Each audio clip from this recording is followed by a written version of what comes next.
ESPN, the Esports Broadcasting Network, with a voice you're not used to hearing on a Wednesday night. That's me, Big B, Byron. Why? I don't know, because I happen to be here and I happen to like doing it. But you know what tonight is? It's not what I normally bring you. It's Wednesday night. It is the Top Fuel IndyCar Series. Yeah, folks, we're back again. Indy cars are back on the track. Top Fuel is back on the track. And it don't get any better than that, let me tell you. Winning is right. Ladies and gentlemen, we're at Homestead, Miami Speedway for the Top Fuel APPOCOVERSARY. 6 years. 6 years we've been doing this with the Top Fuel Racing League, and we're getting ready to fire off another season. 24 drivers out on the track. Practice is coming to a close. Qualifying, open qualifying is going to start here. Joining me up in the booth tonight, your normal voices for Top Fuel, because I can't normally be here on a Wednesday. That's going to be Tyler Lugo Vickery and Pony. I know I screwed it up. Tony Trapasso. Hey, guys. Yeah, I know. I was waiting for that to go off. Anyways, it's going to be another Tony fun Trapasso, one. Tyler Vickery up in the booth with you tonight. And Byron's right, 6 years strong. We've already crowned 10. We're about to crown 11. It's amazing. Champions, that is. And Tyler, I don't know about you, but I'm excited to get this one going. Yeah, I am too. I decided this season to take the season off. I figured I'd help out ESPN, plus a lot of stuff going on. So I know normally some of you guys at home watching normally would see my name up there, but this time around I decided to take a different avenue currently for right now. So you guys will at least get to hear me for most of the season. At least then we'll see how the season goes with some of these newcomers. Absolutely. A lot of returning faces. One new name to join into the fray, and that's, of course, number 4, Mr. Neil Messer.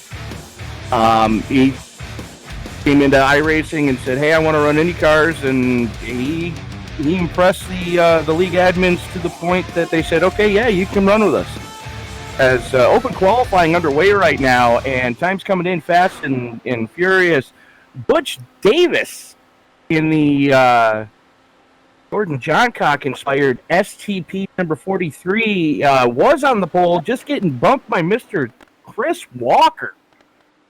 Yeah, Chris Walker picking him up, putting him down, got himself a lap at 25.110. Wow. Bigelli currently sitting second quick, 25.142. So that's how impressive that lap from Walker was. And a little bit different look this week. Open qualifying, so you can get the 8 of the draft as cars tagging the wall. The aero push is real tonight, folks. Yeah, those wings on those cars generate a lot of downforce, and that makes the car heavier than it actually is, and that makes those tires stick to and grip to that track. But when you get behind another car, yeah, you get the draft, you can suck up on them, but you don't have the downforce on those wings. So when you get to that corner, it's not going to stick to the track. It's going to do what we call get tight, and we'll let you guys describe what tight feels like. For those in the Northeast, or snow belt of the United States, it's basically like trying to drive on ice. You turn the wheel and the car goes, yeah, I don't think so, bud. We're not going anywhere. Now, checking the weather tonight, 71 degrees outside, but man, take a look at that track temp, 110 degrees. It's going to be a little slick on them cars. You might want to check the time of day there, Tony, and see what time we're running. It does look to be a clear sky and a hot track. I'm looking at it right now, actually, and it is currently 3:34 in the afternoon when it's got on here for the time.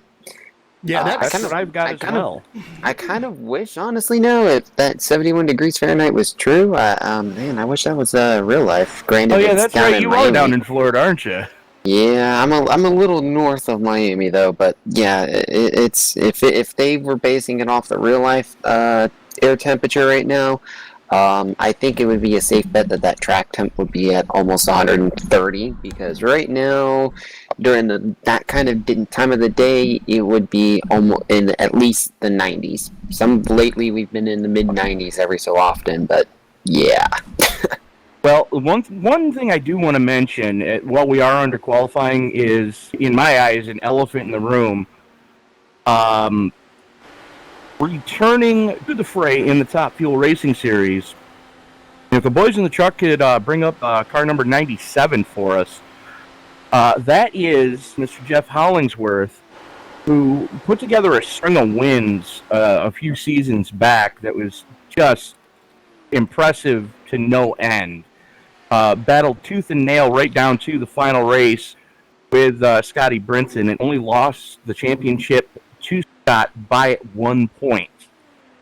Man, I'm looking through a lot of names I haven't seen in here in a long time. Man, we gotta have a good grid out here tonight. Oh, absolutely. Ronnie Osmond making his return to the fray. Let me see. Who else do we have here? Ronnie's been doing a lot now. Kind of also in a little bit of a different location. He is still in North Carolina. However, his rig is actually over with the team shop now for the teams he's been working with for Our Motorsports. So he's in Statesville, North Carolina, sitting inside their shop in his rig. You know, building race cars. You know, behind him, he's racing in front of them. Yep. And the thing is, if we were to have a webcam on Ronnie's steering wheel, if you were to look over his right shoulder, there would be an Xfinity Series car and a truck car, I would say. An Xfinity Series car, 2 late models, and a NASCAR Series modified sitting right there. And then on the other side of the shop, I believe, is the ARCA car. Yeah, I believe the ARCA car, and I believe they have a truck car, if I'm not mistaken. Yes, the truck is over with the ARCA car to his left. So, when we say Ronnie's sitting in a real-life race shop, we're not kidding, folks. Yeah, taking a look at it, going back to what we were talking about in qualifying, the board has changed quite a bit. Butch Davis is sitting up on the top with a 25.048. Chris Walker been dropped down to third. Kieran Begele, he has moved up to second on the board. And guys are, it's never ending on this thing. Absolutely. No. And with 3 minutes left, I would be surprised if we don't see a sub 25-second pole time. I can agree with you there, because I mean, just with how this track is in general, I'm surprised watching a few of the drivers myself. I'm surprised some of them are not taking advantage. Well, normally I'd give you. Oh, I'm sorry there, Tyler. I was just saying, I'm surprised some of these drivers aren't taking advantage of the outlap and running that outside line. And then when they get ready to come out of 4, just cut down as low as they can just to get as much of a run. As I'm seeing Butch Davis and a few others here running side by side a little bit, trying to get some kind of draft. The biggest thing, Tyler, is you've got so much traffic out there right now that as soon as these guys get out on track, they're trying to get up to speed and into somebody's draft as quickly as they can. I'm looking at only 1, 2, 3, 4, 5, 6 cars not on track at the moment. Right. Yeah. So I mean, when you're talking about Homestead Miami Speedway, which 1.5 miles, but it's not a cookie cutter 1.5 miles, progressive banking, and that's a lot of cars. I'll be straight with you. We've had 24 cars take time, and I'm nothing but impressed by the closeness that I'm seeing in these lap times. Well, here's an example. Only 0.3 of a second separate position 1 from position 12. Right. Yeah. And on a 1.5 mile track, that's 7 car lengths. Yeah. So you're trying to fit 12 cars into the space of 7 cars. Yeah, which we will probably see it happen at one point during the race tonight. Being the first race of the season, they picked Homestead Miami to kick it off with the 6th annual anniversary race. Can you believe 6 years ago this week, it was July 27th, 6 years ago, when Top Fuel Racing took its first green flag. Yes, it was, and unfortunately I wasn't there, but for the past 3 years, and we are starting our 6th season with Top Fuel Racing. I am proud to say that ESPN and Top Fuel Racing have continued our partnership, and Scotty Brinson and his crew have been nothing but friends to everybody here at ESPN. So my hat's off to Scott, Chris, Paul, and all the guys that help put these races on. Well, we got just a few seconds left of qualifying. Let's talk about the track. Homestead, Miami, hot, slick track. 4 distinct corners on this thing. It looks the same, but they don't handle the same. And we're going to run 200 laps around this thing for the season opener. And with the new tire model that iRacing's rolled out, when you get about half a tank of fuel in this thing, you're going to have to really start playing with the weight jacker, or else you're going to eat the wall. And the guys that don't know how to maneuver that right. Now there was a 4-hour practice session last night for fine tuning, but they've been running practice sessions all week to make sure that these guys know what to expect tonight. Because the new tire model and the fact that in a fixed setup league you can start playing with the weight jacker now, you need to play with the weight jacker now. Yeah, because otherwise you're going to get tight, head up into the wall, either that, and if you play with it too much, you're going to get loose. And what happens when you're loose? The rear end wants to come around, snap, see you, bye. Yeah, like we always say, tight is when the front end hits the wall first, loose is when the back end hits the wall first. Horsepower is how fast you hit the wall, and torque is how far you take the wall with you when you hit it. Yeah. But fair enough on that one. Car's starting to grid up right now. Congratulations to Butch Davis for setting quick time with a 25:048. He's going to be joined on row number 1 with the man, the myth, the legend, Mr. Paul Crumry. Nate Seifker and Karen Bergelli going to roll off in row number 2.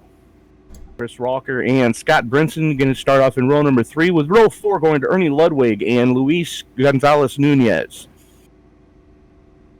Row number 5. Rolling off ninth is going to be the 55 of Ronnie Osmond. To his elbow is going to be Mr. Sixwiser, the 85 car. We need to talk about that. That's Steve Pearson. I've already scolded the admins to change that. Yeah, well, we're stuck with Mr. Sixwiser because my timing and scoring's got him up there. Rolling off 11th to be 49 of Robert Dudley. And to his outside, Jeff Hollingsworth. Andrew Murray and Mike Sturgill are going to roll off in row number 7, with row 8 going to Colin Scott and Jeff Webker. Carl Burke and a rookie, Neil Messer, are going to roll off in row number 9, with row 10 seeing Sam Cooper Bennett and Dan Brazelton. Tyler, you got the rest of them for us? Yep. Row 11 is going to be Mark McFadden and Johnny Antonucci, a familiar veteran, especially with Antonucci. He'll keep an eye on him. He's always one to make a surprise every so often. The New Jersey Ninja. Yep, and then finishing out the last row number 12 is Raul Alvarez and Kevin O'Brien. And just looking at this qualifying field, half a second from first to last. So very, very tight field today.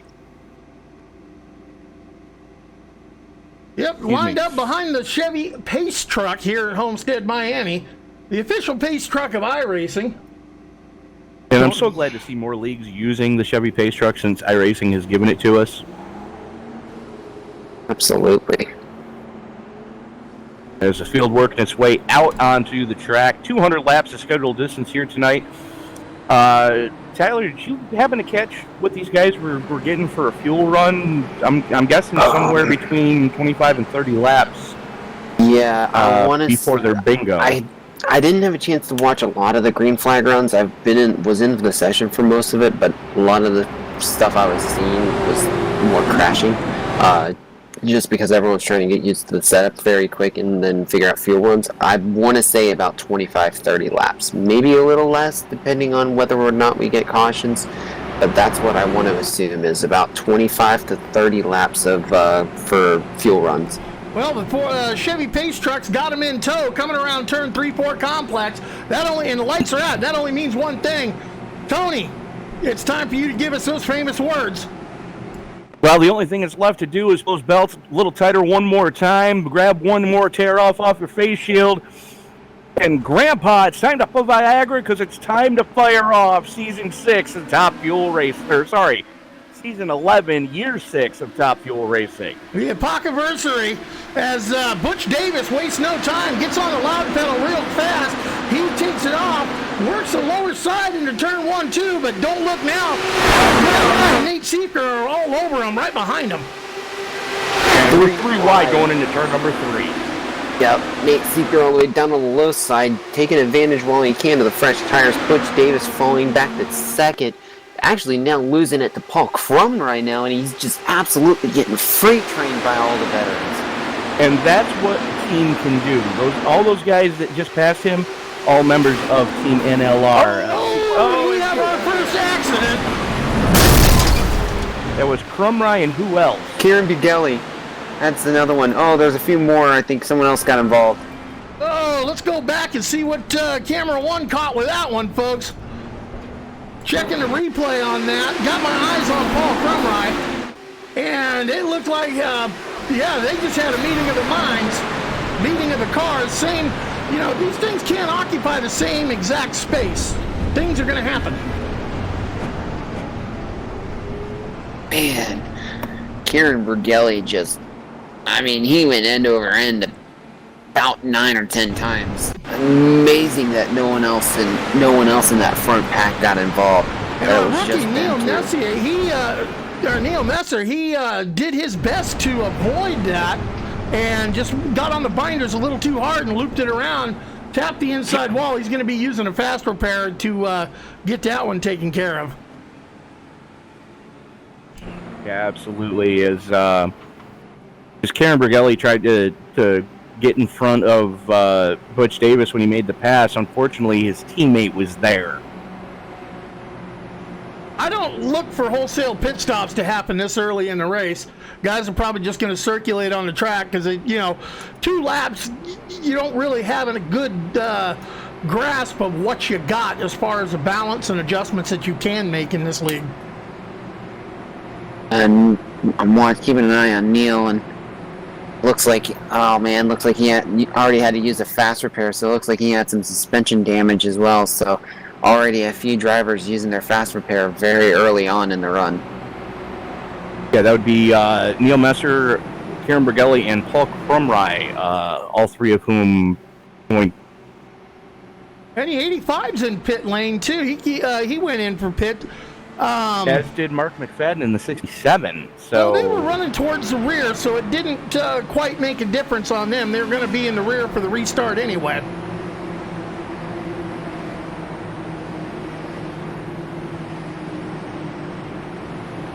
Everyone from 19th place on up to the top spot, which Nate Seeker finds himself occupying, electing to stay out on the track. Absolutely, and it's going to be very interesting, especially very early on as well. And this just in, Paul Crumry having the glitch for no. The in iRacing they don't have the new damage model on these cars yet. So what they do to tell you that, hey, you've ripped a suspension arm off your car is they take that tire that was allegedly ripped off. Yeah, we're losing you there for a second, Pat. Tony.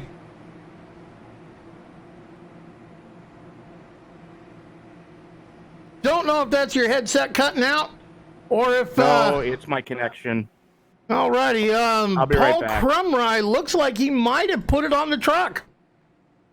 No, he had to do a tow because due to the that little glitch, they have it where, like, when Tony was jumping in trying to figure out what was happening with the iRacing, with these IndyCars not having the new with not having the with The not damage having model on the it. damage model on it. So there's this little glitch that they have where instead of it like getting crushed in or anything, that the suspension would have one of the tires popped like straight up in the air. So like if you're sitting in the cockpit, you're just seeing this like either the right front or the left front tire, or even the rear tires as well, just skyrocketing in the air, and it's just like this really awkward look. And if you try to use a fast repair, it's not going to fix it. Ladies and gentlemen, send your hate mail to iRacing. It's iRacing, care of iRacing.com, P.O. Box OU812. It's Crumry already just having that unfortunate luck with that damage, so hopefully they've gotten that fixed for him, because man, that was really unfortunate. Got a great view of the field, working their way down the back straight under caution. Lights are still on the pace truck. So we're going to go one more time around. When you see the lights go off on that pace truck, that means we're going to fire them off in anger, line them up, and re-rack them, stack them, and pack them, and do it again. Yep, and we did have a few others come into the pits as well. I believe Sam Cooper Bennett, Raul Alvarez, I believe some of them may have come into the pits, but I'm not 100% sure. I'm keeping an eye on the live timing, but my live timing seems like it's going a little off on me every so often. Yeah, I got my eyes on my timing, and everyone stayed out there. Top 16 did not see the pits. Now the 85's back in the pits, along with a few others electing to come in and top off on fuel. Yeah, it's probably the best thing to... and pick up fresh set of Dr. Feelgoods for all four corners of the car. Yeah. Looking for the lights to go out on the pace truck this time around. Then we're going to line them up. Do it again. As the field works down the back straight. Yep, and lights are on, but they should be going off hopefully the next time by, so crossing our fingers and we'll see what happens. But yeah, really unfortunate luck for Crumry, and I believe they're trying to get it fixed right now, hence why we have a little bit of an extended caution right now, as they're trying to help Crumry be able to not lose so many laps because of this iRacing glitch, and it's with no fault of his own as well. So now we've seen that glitch reach up and bite some people. Ask the league owner Scotty Brinson how many times he got bit by it. Last season was not a good season for the owner of the league, the driver of the number 14 entry, Scott Brinson. He happens to be rolling in third place right now. Take a look at Scott's car. What color is he wearing today? Ooh, beautiful paint job on that thing. But yeah, his last season was not the season for him. If there was an incident on the track where a car went flying, yeah, 9 times out of 10 it found Scotty Brinson's face mask and landed right there. Yep. Oh man, it was just an absolute mess at times, and it's man. It was just one of those seasons for Scott. I mean, looking back at just looking back at last season, you'd see. I mean, just looking at the points. I mean, the season winner, John Poole III, who's not here today. I mean, he won it by just pure consistency, and he beat Nate Seeker and Scott Brinson by 60 points, and then Scott Brinson, who finished in third. That was the name that I'm missing. Our last season's champion. Yeah. Scott Pulis. I'm taking a look at Paul Crumry circulating around the track now. Repairs are done on his car. He's got a fresh car. Fast repairs burned, unfortunately, as they did extend the caution, and they are giving him a wave around to get him back on the tail end of the lead lap by the looks of it. Yep. Yeah, just so he's, I believe, got one more wave around, and then he will be back on the lead lap. Unfortunately for him, he's burning off a lot of fuel as he's going around, but he's been in the pits when the other guys are now under caution working lap number 9 have not. Yeah, but thankfully though, at least with the Crumry getting his laps back, at least that'll give himself a shot at being able to get back in and have that fight that he wanted to have, and especially after having that little iRacing glitch happen. Right. It looks like he's joining the tail end. What they're going to be doing is they're going to give him, should there be another caution, he'll get his last lap back from that glitch. Ah, okay. Yeah, it looked like it gave him a couple of wave rounds. He's being scored on my timing and scoring is 1 lap down at the moment. Right. Going to restart at tail end. Correct. Well, focusing back up to the front of the field, lights are off on the pace truck. Nate Siefker electing the outside lane. Butch Davis to his inside elbow. Chris Walker and Scotty Brinson lined up right behind them as the pace truck makes its left turn. Nate Siefker does not waste any time. Hits the loud pedal, says, "See you, boys. I'm out of here. Catch me if you can." And Butch Davis knew what was coming. He saw the teammates lined up side by side, and he pinched Walker into the wall to kill every ounce of momentum. Nate Siefker has no friends at the front of the field right now. That was Neil Messer. Oh! Actually, no, it wasn't. I don't know who that was, but someone just disappeared on me. That would be the, it looks like Kevin O'Brien, Raul Alvarez, or Ernie Ludwig. Yes, Ernie Ludwig also getting involved. Let's go back and see what we can catch on the replay. Taking a look at the tide machine, Ernie Ludwig, as he works his way around the turns. Ooh. Has the back end of him, but I don't know if he came up and the other car came down. But, just an innocent bystander into the back of Raul Alvarez. From what I was hearing too, listening on the radio chatter from the driver's chatter, the 7-Eleven of Andrew McMurray was apologizing to Ernie Ludwig. He apparently was saying that he got a little loose coming out of 2, and it looked like he barely net coated him. I'm trying to look at a higher camera angle, and it just looked like it was just a very slight net code too. And Andrew really McMurray's got some front wing damage, unfortunately, so he's going to have to get in to get that repaired. Yeah, thankfully though, with iRacing, it should be able to replace the front wing without using the fast repair. That's the one thing I have noticed recently that they've been doing with some of the front wings.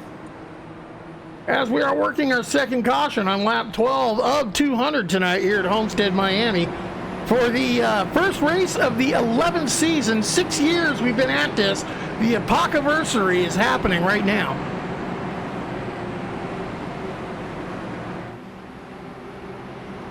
Nate Siefker, Butch Davis, Chris Walker, top 3. Gonna be very interesting. Your whole top 10. Nate Siefker, Butch Davis, Chris Walker. Don't look now. Look who's creeped his way up into that 4th spot. The 55 of Ronnie Osmond. Scotty Brinson hanging tough at the rounding out the top 5. I'm not surprised with that lineup, especially with Ronnie already gaining 5 spots on the night. So, oh boy, it's going to get very interesting. Well, if Ronnie's going to have the ability to compete every Wednesday night in the league for the championship, along with his duties working for Our Motorsports, he's going to be a force to be reckoned with in this league, as he has been known to pilot one of these cars pretty darn aggressively and pretty darn accurately. Yeah, and I just noticed as well, Luis Gonzalez Nunez had a really unfortunate throughput, so he dropped out of the session, not on his own accord. So Luis Nunez is going to try to get back in. Unfortunately, he's going to be a few laps down, but at least he's still in the running with a nice clean car. Yep, and I think Tony, our compadre here in the booth, is playing double duty tonight. He's also playing race control, reviewing the accidents. He's down making his report. We'll see when he gets back up here what he has to say. And in fact, he just joins us back. Tony, are you doing double duty tonight, playing race control? I am, and I just had to go review that incident. And what happened was Andrew Murray in the 7-Eleven he had to chase it down the track coming off of 2.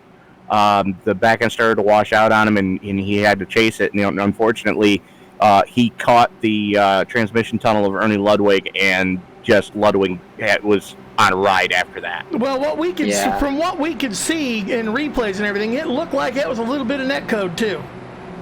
Yeah, it looked pretty close It from our wasn't end. a lot of net code. It was more just he was chasing it down the track as the back end started to wash out, and Pretty much took the air from the rear of the car, and that's exactly it. Yep. I've been in those situations before. Not fun, but yeah, when you look at the replay and see what happened, it's like, well, what else can you do? You practically took all of the air from that rear, and it was either try to chase it down the track and try to not kill everybody behind him, or just spin where he was, and he would have created calamity because he was running in the top 10 at the time, and he would have wiped out everybody behind him instead of just absolutely 3 cars. Hey, Tony. Yes, sir. I'm gonna go there. You know what you do. Like Tyler was saying, he's had that happen to him many times. If you go to the Tyler Vickery School of how to take care of that, you know how you fix that problem? You hold down the Alt key and hit F4. You stupid. Fight me, see what happens. I had to do it. I was about to say, Tony, please play one of those sound bites that you know I would be wanting to probably scream at him for. Oh, no, that's a lot of damage. Oh gosh. Oh, back to reality. The lights are off on the Chevy Pace truck. That's not at least on the bright side. That's not happening as much, especially compared to last season. It was just, I mean, last season was more just dumb luck for me. You might go back in the house. Yeah. Exactly. Well, hey, you got me on a Wednesday night. I'm going to make a little noise, but don't look now, folks. We're getting ready to fire this thing off back in anger again. Take it green on lap, coming to the green for lap 16. Yep, it's going to be very interesting. Oops, sorry to cut you off there, Tony. No, I was just going to say that Luis Gonzalez-Nunez very unfortunate. Had a connection issue. He is now back with us, unfortunately 2 laps down. Ernie Ludwig, the first car lap down, going to be able to get a lucky dog when we do get the next caution. And if you're playing the at-home drinking game, this is caution number 2 that we are finishing up right now. I have to work tomorrow, so therefore I cannot play the at-home drinking game because I got a feeling I wouldn't be able to work for 3 or 4 days after this race. Nate Seifker fires it off again early. Butch Davis jumps up to the high side, but Ronnie's already there, and you already know with Ronnie, he's going to take that outside line and, well, actually do nothing. That's a first. Side of Osmer to the outside. Someone taking a ride to the inside grass there. That was Raul Alvarez. Raul Alvarez having issues. It looks like he's down on the apron, trying to just getting back into pit road. Something happened for Raul Alvarez. He's back in pit road. He got it. He had the glitch. Oh no. And another one, but the green flag stays out. Back at the front of the field, Nate Seifker has lost the lead. Moved Butch Davis up to the point. Seifker and Osmer were running side by side for second for almost a full lap there. They're finally getting it sorted out. The battle right now is for 5th between Scotty Brinson and Robert Dudley. And here comes Osmer for the lead. Osmer working that left lane and making it stick. He's making it stick for now, but it's a lot tighter corner though. It's a lot tighter corner. Butch Davis using that progressive banking to his advantage, maintaining the lead as Osmer's able to slot in between Davis and Seifker. Seifker was on a charge there. Not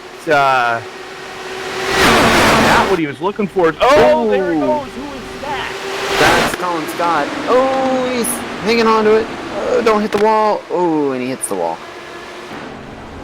Hits the wall. He hits the inside wall. Off-track incident. Green flag stays out. He's going to have to bring that pit side. Hopefully he's got a fast repair in his pocket. He might not have to use a fast repair. Angry wolves.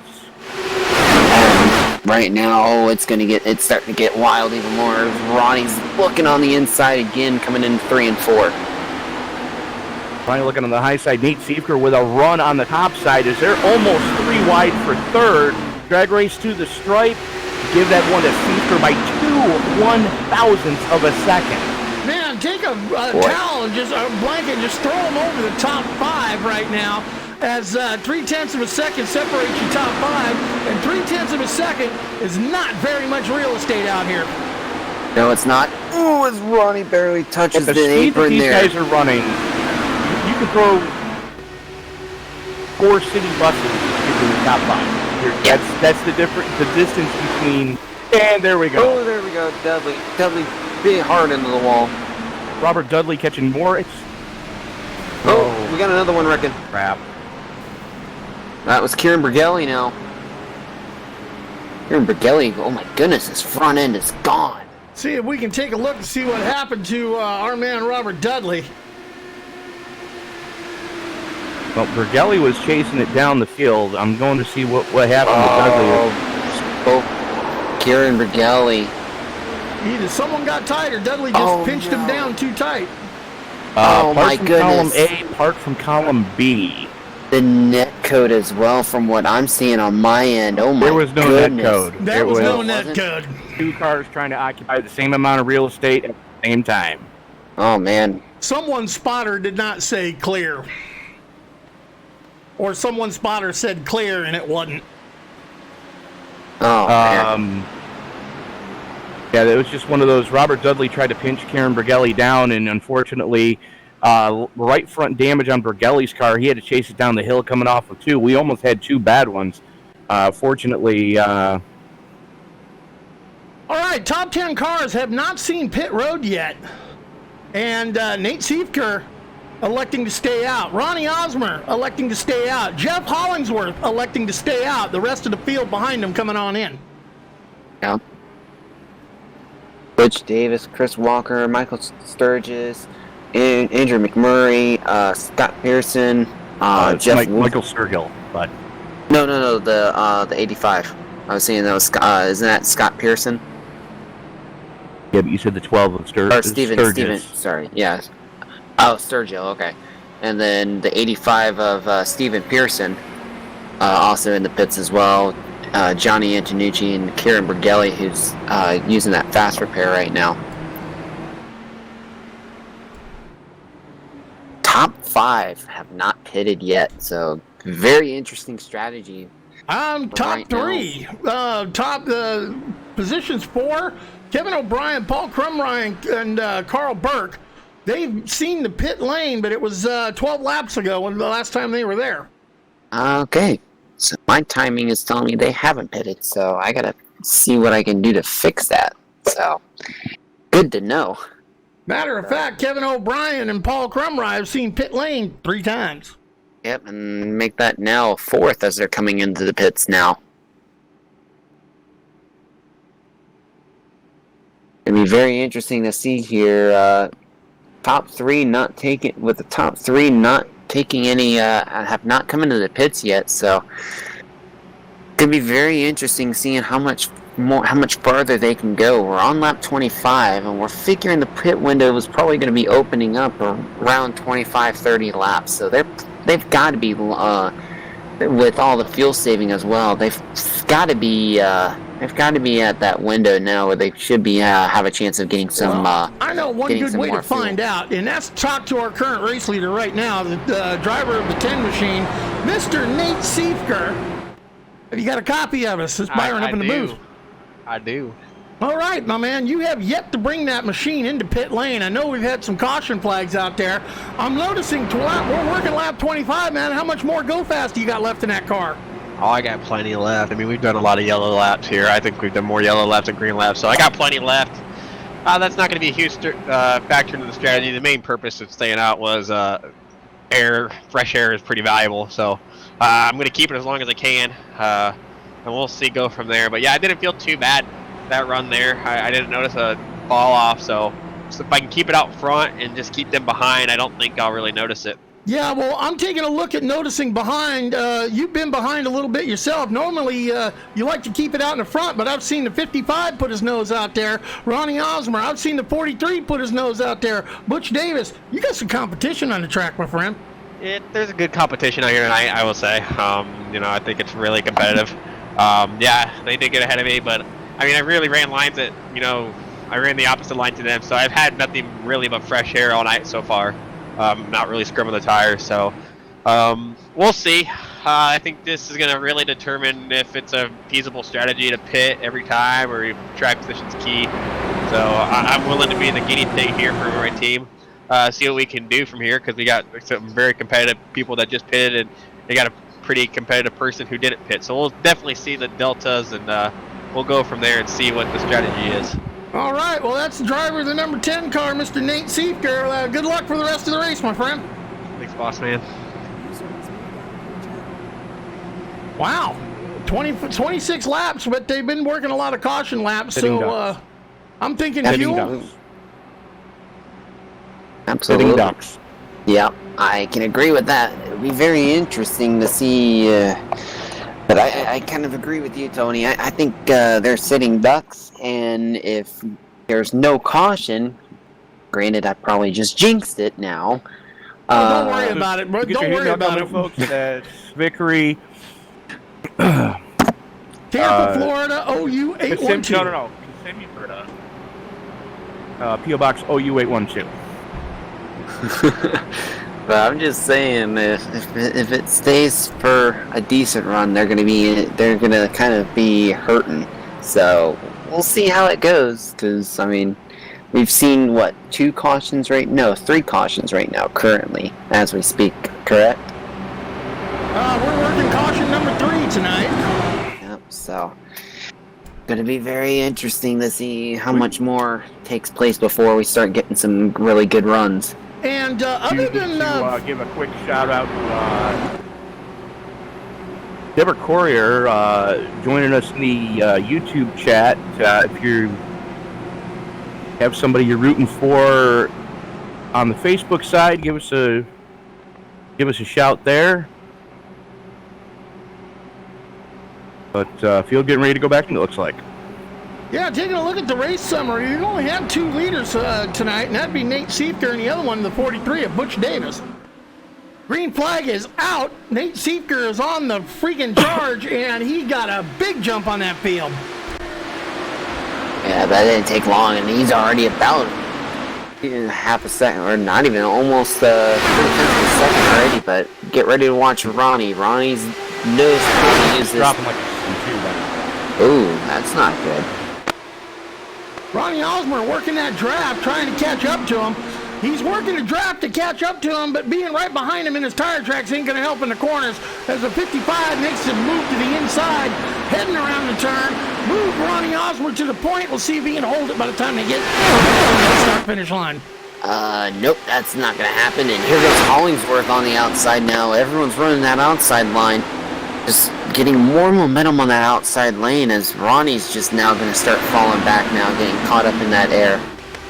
Well, mind you, Ronnie's out there on those 30-lap old tires as well. Absolutely. There's Ronnie sliding in now, falling all the way back down to 4th. There's a few others. Someone had a little bit of a moment from what I was hearing over the radio. Well, now you got to wonder if that strategy was sound of staying out and not coming into that last caution. Because if we get a big, long green flag run here, those guys that stayed out are going to be at a huge deficit when it comes to the pit strategy. Absolutely. We'll see. What I was hearing earlier, it sounded like we had someone in the wall, but it's still green flag, so 17 cars on the lead Scott got it lap. all wrong coming out. That explains it. Yeah, Colin And Scott he is just... definitely a pace right now. Oh yeah, absolutely. 2 laps down as well, and not really the good sign for him. He was already involved in an incident earlier on, so with not having a fast repair left, might not be good for him. The guy that's got to be really unhappy is Kieran McGilly, still in the pits. Yeah, Kieran. We've got a new leader, Jeff Hollingsworth, appointed for back to the inside. Boy, oh boy, this is going to get very interesting here. 19 cars on the lead lap. Right now, Seifker holding on to the point, but I mean he's getting bombarded by Hollingsworth and Chris Walker, who's now up in the 3rd, as Ronnie is still struggling trying to fend off everyone else as Butch Davis falls to 6th as well. Well, you got to wonder front of the pack. He's talking track position is key, having air is key, but yeah, you got to have fuel in it. That's another key if I remember right. Tires, fuel, and a set of nuts the size of a bowling ball. Yeah, well, right about now, Seeker's praying for caution, and there it is. Scott Brinson, I believe, flipping. Yes, it was. Oh, man, there's another car over and one upside down as well. Let's see if we can catch a good look at what happened there to Scotty Brinson. Focusing in on the 14 machine. Oh, gonna take another look at that as he's working to the inside. And it looked like that was one come down and the other come up at the same time. And Scotty doing his best. I couldn't count how many times that went endo. Oh, you should watch it 2, from 3, 4, Dan. 5, 6, 7, 8, 9, 10, 11, 12, 13. All right, Oh, man, well, guess what, unlucky ladies and number as well. gentlemen? We are going to take a ride in the cockpit with... Hopefully nobody's had dinner yet. Yeah. We got to call this one the vomit cam view. Wow. Riding along with Scotty Brinson? No, we're riding along. Let's try that again. Here we go. Contact, into the wall, up, end over end. Don't close your eyes, folks. Count. I lost count already. I'm in the blimp cam, and I counted 14 times that I saw the underside of Scott Brinson's car. So 14 flips for the 14. 14 for the 14. Gosh. Not bad. I would also say take a look at from the onboard of Dan Brazington. Oh my goodness, I can't believe he was able to avoid that incident. No, he went clean straight under. I need a new pursuit. He probably changed the flavor of his. Absolutely. All right, pit strategies are now. We got definite group of the field on one pit strategy and a definite group of the field on a different one. As Chris Walker takes over the lead with Butch Davis second. Michael Sturgill is running third. Dan Brazington fourth. Jeff Wubker fifth. Kevin O'Brien, Neil Messer. Man, the rookie's moved himself up into seventh place after that early race mishap. We're holding down eighth is Carl Book and Ernie Ludwig, ninth, and Sam Cooper Bennett moving up to 10th. Everyone from 11th on back has come to pit lane for fresh rubber and fuel. So that's going to move Seifker, Osmer, Hollingsworth, Crumrye, and McFadden. All those guys that didn't pit earlier are now pitted. They're way deep in the field. Yeah, it's going to be interesting, though, especially seeing with how long some of these guys have been out for. But, oh, man, it'll be interesting. And one thing that is interesting is how badly the pit road glitch can affect a race. Unfortunately, Kieran Bergelli getting caught into one. Kieran, thanks for joining us up in the booth since you can't join us down the track. Yeah, no, it wasn't any pit road glitch that got me tonight. It was my right foot. I was really fast. I had a lot of speed here all week long, and I just kind of looped it coming off of 2 when the yellow came out. It is what it is. It bobbled and it bit me, and now I'm here talking to you guys. Well, what do you think about the ride that the Chief Cook and Bottle Washer, the Top Fuel Racing Series, Mr. Scotty Brinson just took? I actually haven't seen it. I was busy spotting for my teammate Dan Brazington. He was asking about the condition of his race car, but it is a shame to see that Scott got tangled up in someone else's business too early. Hate to see it. It happened to me too. It's tough, man. It's really early. We're not even a quarter of the way into this thing, and I mean, I was gutted to see my fast repair go bye-bye on lap 2. So I know how Scott feels. Yeah, I would almost want to ask if you had a chance to ask Dan if he had to change his fire suit already after having that wreck happen in front of him. Most definitely, he said he had to have a shorts change. 4 tires, fuel, and a new pair of shorts. Oh boy. You know what? How many times did your mother tell you when you were a kid, I can't have an accident, I hope you have on clean underwear? Well, you're not going to have it on because in that kind of deal, first you say it, then you do it. Mother's gonna get to the hospital. Did he have unclean underwear? Yes, ma'am. We found him in the glove compartment. Exactly. And if you didn't find him in the glove compartment, well, she's going to get all over your butt because you had an earlier event that made you say it, didn't do it.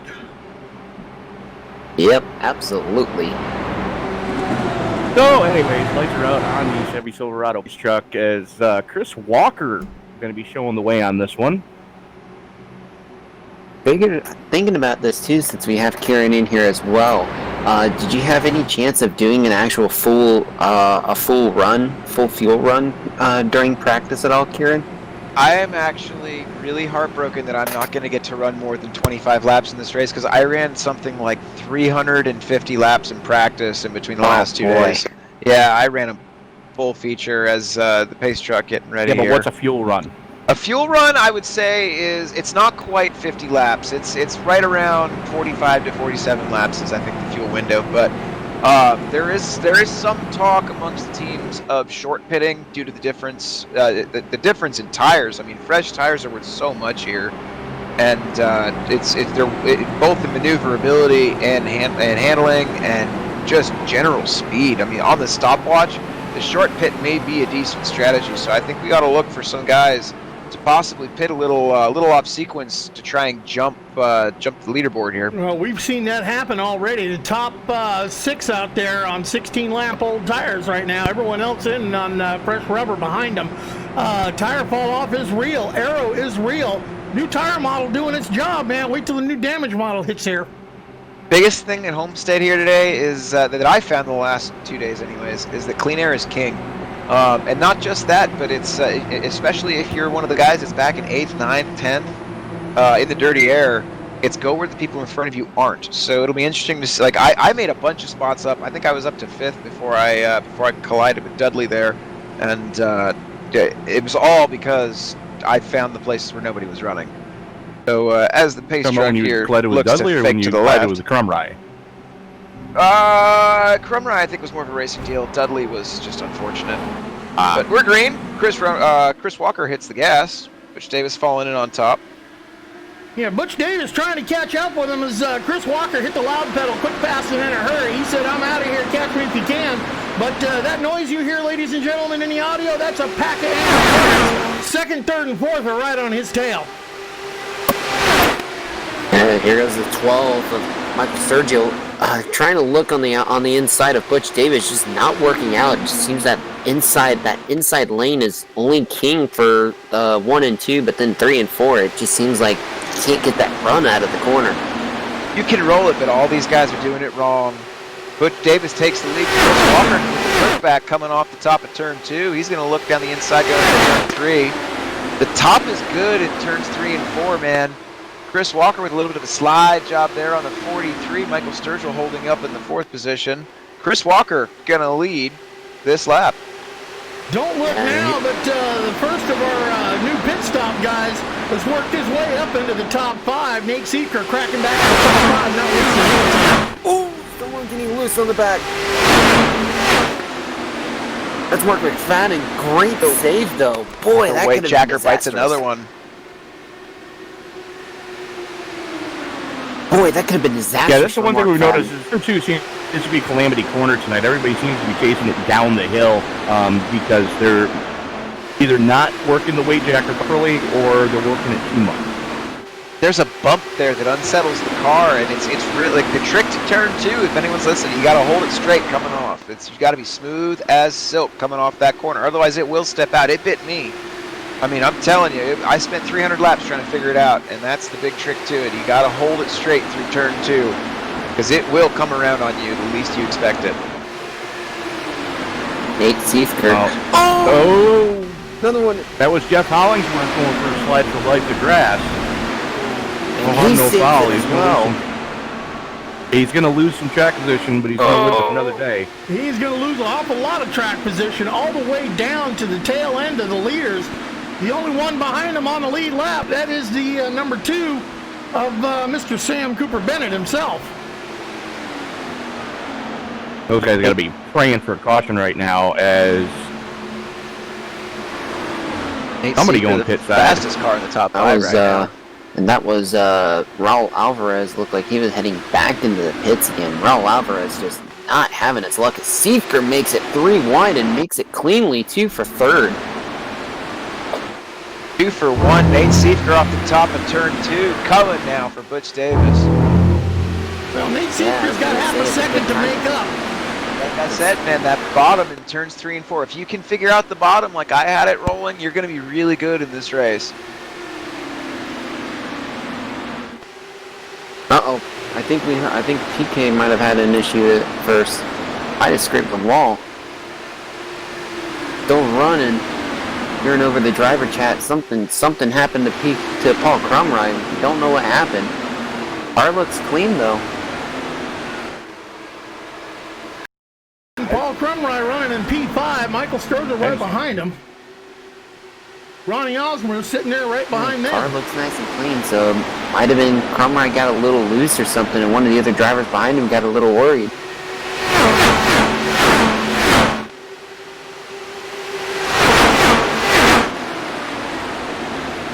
Back at the front of the field, Butch Davis in command. Chris Walker running in his tire tracks. But don't look now. That half a second has been shaved down another tenth. Make that another 2 tenths as Nate Seifker's closing in on the top 2. Nate Seifker playing the momentum game right now. Ripping the top through 1 and 2. He's got a huge run. All these 3 guys are closing in on each other as Chris Walker looks down the inside of the 43. Chris Walker looking for the race lead here on lap 50. Don't think he's quite going to get it. I think the momentum's going to carry off. Oh, Davis. Grazing the wall. Chris Walker now going to nose out in front. Nate Seifker just creeping there, man. He's coming. Seifker's coming with a vengeance. Seifker looking to see what he can do. He's playing a waiting game right now, man. See, he's making it look easy right now. He's not working the tires at all. He's just going where they're not. And he's going to pick some spot. He's going to pick these next 2 spots off by doing that. Well, he's already picked one of them, moved himself up to the 2nd spot. He's only got 1 more spot to reclaim the top, and but he's also out there on the newest set of tires. He's on a different pit strategy than these guys. Again, that tire fall off is real. It ended up being, I think, almost 8 tenths of a second over the course of a run. Yeah, he's making good work of it now. Seifker just, and like when we were talking with Seifker earlier, and like you said too, Kieran. Bad job incoming. Here we go. Nate Seifker looking for the lead. He clears him. Put the 10 out in front of the 43. Yep, and Chris Walker may have used his stuff up already. He's falling off 6 tenths behind that lead battle. As Butch Davis falls in behind, Butch makes a move down to the inside, trying to get that spot back. But he does not have the clear as they come off of the corner and turn. And that's how you give room and show Respawn Racing, as we've seen guys pinching up, coming off the corner. Davis giving Seifker plenty of room and vice versa. As crossover movement off of 4, drag race to the line, give that lap to Davis by 42 1/1000ths of a second as Seifker just bombs it into turn number 3. And here comes Crumrine on Walker for 3rd. Man, it looks like exit of turn 2 is just, snap, see you buy death for a lot of cars. You see them just make that correction and shoot down to the bottom of the track. Yeah, Dan Brazington had a little bit of a moment there. Had a good easy save with it. But yeah, I've seen a few cars have that issue. It's gotten pretty single file throughout most of the field, but it's getting pretty racy up towards the sharp end of it. Butch Davis and Nate Seifker swapping the lead. Chris Walker not letting Paul go without a fight here. Butch Davis looking down the inside and Nate for the lead again. I think he's going to have it this time in the stripe. Seifker running the top, Butch running the bottom. Heading now into turn number 1. Nate's got the 10 pinned in that middle groove. Ronnie Osmond making some moves as well. I was going to say, it looks like Chris Walker is fading a little bit as Osmond just dispatched to him like he was stopped. Well, Butch Davis holding it out front, showing that fresh air is king. He's got 33 laps on those Dr. Feelgoods on the car. He's going to be running low on Go Fast juice here in a minute. But Nate Seifker, Ronnie Osmond, and Paul Crumrine, the next 3 cars in line, all on 21-lap old tires. Yeah, and the way this run's going, it's going to be very interesting when it comes to strategy. Strategy is going to be very key, and like Kieran was saying earlier, doing short stops or even trying to make it all the way to the end, it's going to be very key on, especially pit entry as well. Pit entry is going to be very tough. I spent a lot of time on that in practice, and the car is not very stable. I mean, there's all kinds of stuff you have to do with the lid checker just to get it even remotely close to where it needs to be to come in and out quickly. Man, this battle with the top two is just back and forth, hammer and tong. Davis and Siefker and Davis back and forth. It's kind of mesmerizing watching these two race. Actually letting Ronnie Osmond creep into the picture. Ronnie Osmond now looking about maybe 0.6 of a second behind these two. He's got a big run after running the top of 1 and 2. I mean, momentum is a very key thing here at Homestead, as well as trying to protect your tires more or less. And Butch running the bottom there, it's fast and you can make it work for a full run. But when you have a guy in front of you that's got tires as good as Nate does, like right there, he just gapped Butch coming through 1 and 2. Here comes, Butch gets punted! Butch gets punted by the 55! Let's go back and take a look at that. Caution finally out on the track. Looked like Butch might have got tied. He had to back off of it. Ronnie had one hell of a run coming up. It was just no way that Ronnie could get stopped in time. Yeah, Ronnie was already apologizing. That's exactly what happened. Butch had to start to chase it down the hill. And the rear end he was stepped rolling out off on the the throttle 43. as Osmond was into it.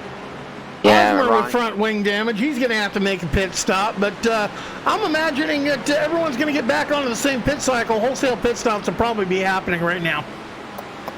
Yeah, Ronnie was already apologizing as soon as he hit Butch because he thought, I think Ronnie was assuming Butch was gonna stay up there, and he didn't realize that Butch was got loose and Ronnie barely touched him, and Ronnie literally ran into the rear of him. All right, folks. Looks like everyone's coming to pit road. Ronnie was getting on the. Oh yeah. That's Butch was turning right a long time before Ronnie got to him. Yeah, and that was where Ronnie, I think. I'm gonna rewind back, see what Ronnie said, but Ronnie was apologizing to Butch as soon as he made contact with him. Well, not everyone coming to pit road. Kevin O'Brien keeping it trackside. Ernie Ludwig keeping it trackside. Kevin O'Brien getting that all important bonus point for leading the lap.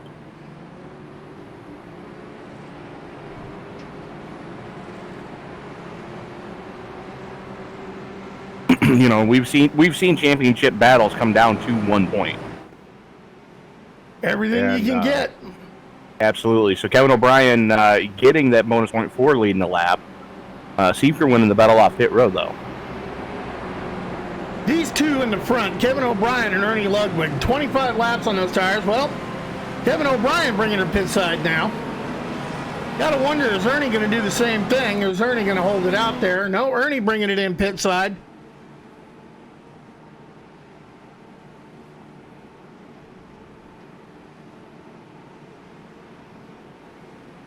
Well, that's going to hand the lead of the race over to Nate Siefker for the restart with Chris Walker to his elbow. Yeah.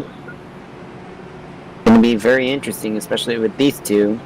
Long past between both of these guys. They will throw haymakers after haymakers. Yeah, but the thing to remember is they're teammates. They'll race as if they're not teammates. I can guarantee that. And Kieran Bergelli, the unofficial team boss for NLR Motorsports. Very far from even remotely being the unofficial leader, but sure, let's go. What do you got? Anyways, more like the mascot that talks on the microphone. But anyways, I'm just the guy that stands on the gas and tries to put on a show for everybody. Exactly. Correct me if I'm wrong, but NLR has similar team orders that ESPN Racing has when we go into endurance racing. If we have both cars in the same slit, the only team orders are try not to kill each other, but if you are going to hit each other, make sure it's a Sports Center highlight. Yeah, more or less. I mean, ideally, don't do it at all. But Right. yeah, But if you are it's you gonna know, do it basically we don't really Make sure operate to with team highlight. orders, whether you believe it or not. We just kind of go out there. The rule is send it as hard as you can and try not to kill each other. Like we take care of each other out on track. But Yeah, well, think about it. Think about it like this. I mean, you're leading the race. You know, your teammates leading the race. Your teammates thinking, hey, teammates? We don't need no stinking teammates. yeah, that's kind of how it goes. Pretty much anytime I find clean air, I try and help out. If I see I got a teammate and the relative behind me, I'll try and pick a lane to help them out. But for the most part, I go one speed, man, and that's fast. Yeah, well, I only got And- 2 gears, but- slow and stop. Let me point something out to y'all. You've got Seifert and Walker who are going to restart on row number 1, teammates at NLR. Osmer and Krumrye going to be restarting on row number 2, teammates at Rated R Racing. Gonna be very What could interesting. possibly go wrong here? Pretty much just playing the game of reaction times. I'm sure Seifert and Walker will communicate on the restart. That leaves it up to Osmer and Krumrye to just kind of react. I mean, that's the tough thing about starting on that second row, especially Paul. I hate starting on the outside, so I can only imagine how much he must be dreading this upcoming restart. Well, 3 cars taking a wave around. Robert Dudley, he took a wave around. Andrew McMurray took a wave around, and Scotty Brinson took a wave around. So they are back to just 1 lap down, racing for that lucky dog position. If they play their cards right, they can probably turn this race around for themselves without burning too much out of their rubber. 66 lap Butch gone. Davis as well, it looks like, on the tail end of the lead lap, getting waved around the pace car. He did. He was able to beat the pace car out of pit road after getting that fast repair taken care of. Sporting the number 43, sporting the petty color scheme on the car. He's going to be one to watch these next few laps. He's going to be really good coming through the field, I feel like. Butch has got a lot of laps here this week. Been really consistent, really smooth. And, I mean, just in general, he's a smooth operator. He finished 4th here the last time we were here, and we went green, I think, the whole race. And he started last. So I feel good about this for Butch. I think he's going to be very impressive coming through the field. Flag is out. And am I the only one that's seeing the pace truck when it goes into the pit, killing the barrels? Yeah, I've kind of been looking at that. I'm not catching it on camera, but the green flag is out. Nate Seifert is away. And don't look now, Walker, Osmer, and Krumrye having a 3-way race in that second position. Yeah, and they might want to get Ronnie the with the dance slide card sorted job. out real. They might want to get that dance card sorted out real quick because they got Dan Brazelton trying to make his way forward. So Osmer's here we gonna go. look for the lead here, and he's going to get it coming off of turn 2 from Nate Seifert. Looks like Paul Krumrye's looking down low to follow. Yeah, Osmer giving it a little bit of the Indy snake to break that draft and that momentum of Seifert. So Osmer looking for the lead. Be the first time that he scored the leader as he crosses the start-finish line in that top spot. Give that bonus point for leading the lap to Osmer. And here comes his teammate Krumrye with a head of steam coming off of 2. Drag Through race down the back field. straightaway, and all that's doing is just a giant hole in the air for Seifert and Walker. Yeah, but Seifert goes almost near the edge of the wall there, trying to get at least as much air as he can onto that wing to not get up into the wall or make any bigger mistakes. Don't look now, but the 29 of Dan Bresington is making a charge. He's looking for more. Dan's trying to find the. Oh, we got a car on the wall. 17th place, who are we looking at? It's Neil Messer. Neil Messer going for the pit lane here. I don't believe that drew a yellow. No, green flag stays out. He's missing a portion of his front wing, though, from that unfortunate hit. Oh, it's killed. Hopefully he has a fast repair left. I don't believe Don't so. think he does. Yeah, I think he's used his fast repair already. But Yeah, don't no, he look got now, caught up back in at the the front of first the field. fire. Look who's got the lead. Score PK with the lap lead. PK out front and looking good. 0.2 of a second over Ronnie Osmond right now. Nate Seeker looking down the inside for second. He's going to go wheel to wheel here with Ronnie. Osmer's got that preferred line going into turn 3 though, because he can just send it in there and barely run the rim. He's going to have the momentum coming off, but he's not going to have the toe until now. He will maintain the second position over Seeker. Paul Crumline continues to lead. Lead actually grew by 1/10 of a second that lap. So Crumline's out here from the back of the field. Yeah, Ronnie's doing everything he can to take the lane that Nate wants to run away from him. Take the air off of the front wings of Nate and make him wash up. Nate can get up to him. You know, we've said it I don't know how many times, Tony. It's one thing to catch him, it's something different to get around him. And especially with Nate and Ronnie are good friends as well, so especially seeing how Nate can be, Ronnie knows exactly where he can put the car and make Nate force him to do something else. Yeah, well, Nate seems to be falling a little off the pace because Dan Brasington's got around him, taking it up to the 3rd spot and putting a gap on the number 10.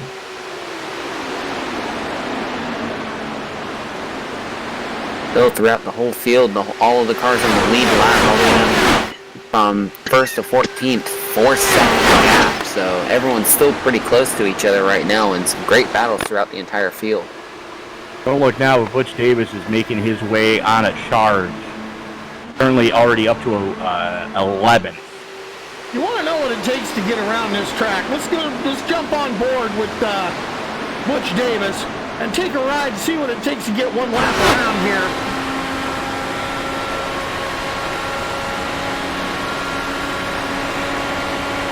You see him bringing it down the back straight, hitting the turn 3-4 complex, brings it down towards that tapering line on the progressive banking as we pass the start-finish line, taking one lap gone, 200 plus miles an hour as he hustles it down into turn 1-2. Lets it wash up the track towards the wall. Got a little loose on that. You see him make that correction. Trying to track down the number 90 machine of Jeff Webker as Butch Davis has worked his way back up to the 10th position. And he'll be looking for more. That's one lap around Homestead, Miami. Ooh, I'll back up at the front of the field. Dan Brazelton putting the moves on Ronnie Osmond right now as they haul it off into turn number 3 side by side. Brazelton with the third line on the inside. Osmond able to keep it wound up on that top side. Dipping 2 tires into the marble, still able to get straight and give that one to Osmer. Give that one to Osmer, and here comes Hollingsworth as well. Hollingsworth is starting to get some momentum back in his car. As we got one spinning off the infield. Oh, that's Seifker. A lot of damage to Nate Seifker. See if we can go back and see what happened with that. Ooh, that's 2 cars.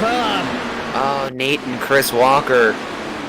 Walker had to chase, or no, Seifker chases down the hill and just clobbered Walker. Yep, Seeker, thank God it's a simulation. He went nose first, hard into the inside barrier. Caution out, number 6, coming up on 20 laps from halfway.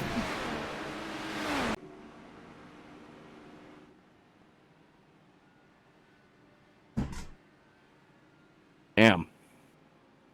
That was really unfortunate there for both Chris Walker and Nate Seifker. Seifker and Walker are going to be using their fast repairs. I don't know if they held on to the lead lap or not. Interesting pit strategies happening. I believe Seifker had to tow as well. Oh boy. I'm not showing Seifker in the server at all right at the moment. Normally when they tow, I can see it. I think he not He only might have just towed, lost connection. His quality dropped to 17. Ooh, man. Yep, there it is. And he just dropped. That's a throughput, so that's exactly what happened. We having bad weather out in Iowa? Yes. It's not that he had to chase it down the hill. It's that he logged out and the car was turning on its own. Oh, man. Well, I'd say the bad weather bug out in Iowa, thunderstorm There it out is. there close to Ottumwa. They ain't taking hold of them. Received throughput fell to unacceptable levels. Yeah, when I went to look at the entry list, I saw Seeker's quality number was down to 17, so that was already a sign there that he already fell out of the session. Hard Man. luck going on for Nate Seifker. Don't look now, but coming into pit right now, first car lap down, Scotty Brinson. Is he going to get that lap back on this one? Oh boy, this race got interesting really quick, because we're almost at the halfway point. I believe Robert Dudley got the lucky dog. Well, that's going to put Scotty Brinson in a spot to get his lap back fairly soon after the bad luck that we saw him have all season long last season. If there was a car that went spinning anywhere or went flying through the air, it was like Scotty had a target painted on the bridge of his nose. Interesting pit strategy. It reminds me, I got to send him the new helmet I did for him that says "Aim here, stupid," and a bullseye right on the face mask. Well, he should have been wearing that one last year. But interesting pit strategies. I'm wondering if the 55 of Ronnie Osmond is going, oh crap, I should have pit. Or just everyone, you're in first place. Everyone behind you is going to do what you don't do. If he'd have pit, they'd have stayed. If he'd have stayed, he stayed, they pitted. That sounds about right. Yep. But the quality driver that Ronnie is, are you thinking with 20 laps on those tires, quack, or no? Definitely sitting duck. The thing is, I'm not sure what Ronnie was doing, because if he had gone in, chances are everybody else was going to go in with him, because we've had that many laps under anger that you kind of needed to pit at point. And, that would have been able to give, Scotty Brinson and Scott and Andrew McMurray, a chance to get a wave around. Looking ahead in the schedule. That is part of the game as well, though. Said. He's not wrong. You know what I think it is? I think that Ronnie just saw Butch run on 20-lap-old tires at the front of the field for several laps before the rear end stepped out on him. And I think he understands the clean air here is king. Looking ahead in the schedule for season 11, I may have to ask work to be home on a Wednesday night for August the 19th. You guys are bringing these things to Spa. Yes, sirree. Okay, where did I put the... Hold on, I need to go find my pistol and blow my brains out. You guys can broadcast that one. I want to drive that one. That must be, I don't Tyler, see you're it. on your own. Oh, great. 'Cause I'm gonna... Yeah, we'll talk after the race about my feelings about that facility. Oh, especially after the last endurance race. You guys I would know rather. I want to go on record as saying that I would rather slam certain parts of my anatomy in a broken sliding glass door while getting a red hot fire poker inserted into different orifices in my body. Well, I almost want to say a safe. Well, I almost want to say I a safe tend to bet agree for with me. it. This place ain't. These cars aren't meant to run at Spa. Well, I can almost say a safe bet for me that, especially with how I usually Going to be in the booth. race. I know. I would say I'd probably would be a driver to beat in that one, knowing how I did in the endurance side portion. All right, pace chart's getting ready to pull off. One of you guys is going to have to call the start because 1, 2, 3, not me.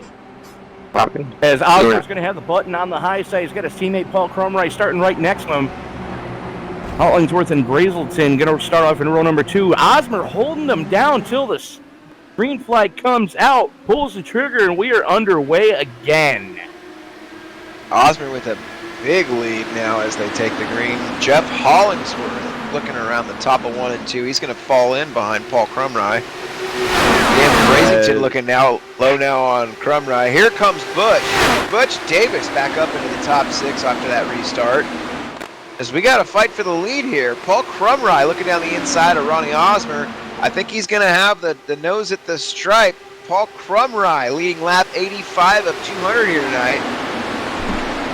And that's the problem with the reason that Osmer got. He left himself out there conduct because it may not look it and it may not sound like it's only a mile and a half long, but this track, the draft plays such a huge part in how you race it. Absolutely. Yeah, well, Osmer's fading on those older tires as everyone's starting to freight train them right now. Don't look now, but Butch Davis moving up. Butch Davis into the top 5, looking to be the top 4. The two side by side with Osmer. They haul it down the back straightaway. And here comes Dan Brazelton looking to make it 3 wide. Thinks better of it. Osmer goes to the high side. Davis gets under him. And here comes Walker as well. Yeah, I don't think Osmer hit the wall, but he sure had to back off of the loud pedal an awful lot not to get it up in that wall. Yeah, he's just running the as we've got a battle for the lead as they haul it off in turn number 3. Hollingsworth on the high side, Crumry on the low side. Side-by-side drag race coming off of turn number 4 to the stripe. Hollingsworth with a head of steam. And give that one to Crumry by 10 1,000ths of a second at the stripe. Boy. It can't get any closer than that. Third. There's racing all over the place. We're side by side for first, third, 5th, and 8th. Non-stop action everywhere on the track right now.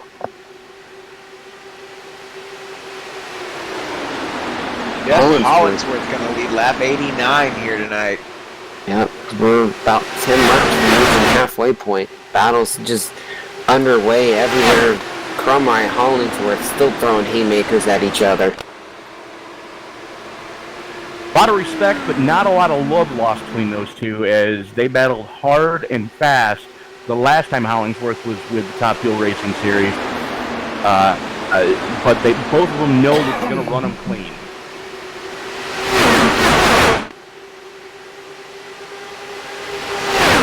As Chris Walker and Mike Sturgill still running side by side.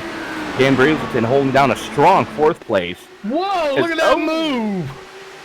Oh, boy. Sturgill almost putting his nose cone into the transmission tunnel of Brazelton.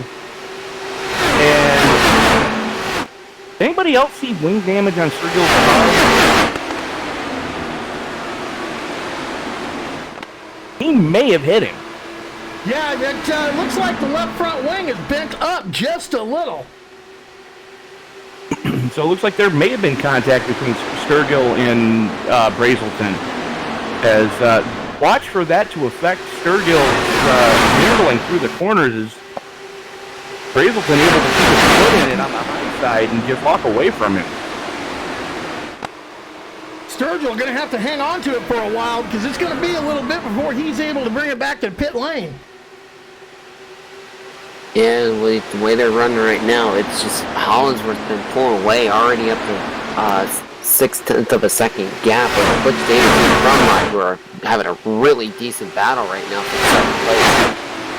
Yeah, Hollingsworth looking in the rearview mirror. Oh, sorry, Tony. Yeah. Brazelton's about to join him. You're not supposed to run 3 wide here, but I've seen it done, and if anybody could do it, it'd be Crumry, Davis, and Brazelton. Those 3 are still enough to do it without killing each other. Yeah, Hollingsworth looking in the rearview mirror. The best thing you can see is a 3-way dance for second. Brazelton bobbles, he looks the grass, he keeps it going. He's going to fall back in 6th place here. Carl Burke looks like he's going to have a run on him coming off of turn 4. I think he's going to hold him back there, though. Big moment out of the 29 there. What a save. Boy. That was probably a moment where he was thinking, oh, this race could be over right then and there, but hell of a Oh, save. believe me, it happens that quick, let me tell you.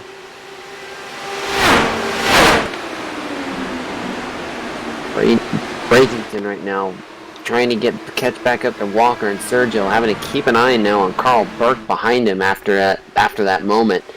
Going to be a tough task, but we've seen Dan be able to do it before. Dan's kind of the Gotta steady give a- journeyman driver of the league. I feel like he's always real consistent. He logs a bunch of laps, and he's always right there in it. He saves his stuff. I mean, at the end of the race, you can always count on the 29 to be up there. Hey, Gotta Tony. give a big thank you to Bates for joining us tonight in the... Tim, we got to get you back out on track.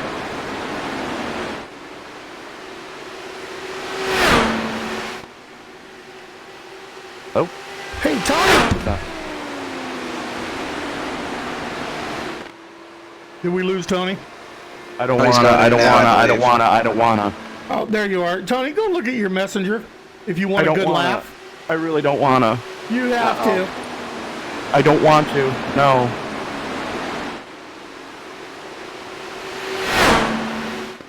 You know I so want to say it. Just stop. Okay? Stop.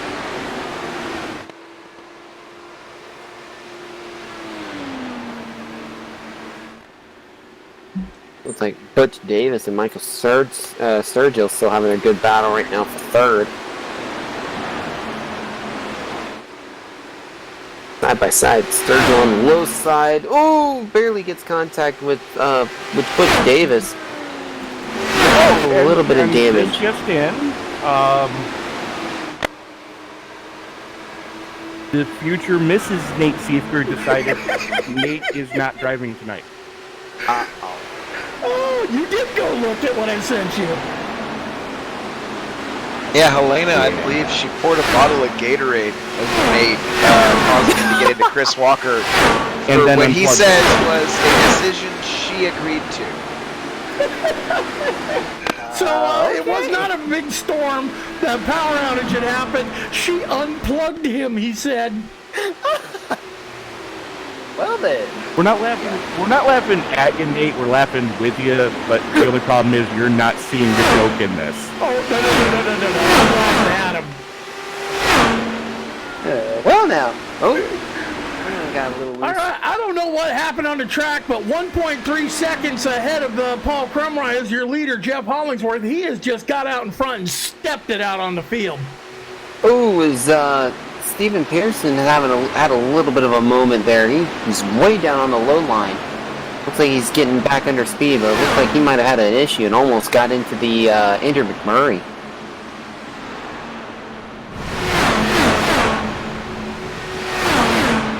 Oh, Mark McFadden's ball. Actually, no, he looks like he may have lost it. He has saved it. I'm looking to see if he has any damage, but boy, he's losing a lot of ground as well. Guys are out there on 20-lap old tires. They're not working that weight jacker. They're having issues holding it on the track, and a line they used to run, they can't run no more. Absolutely not.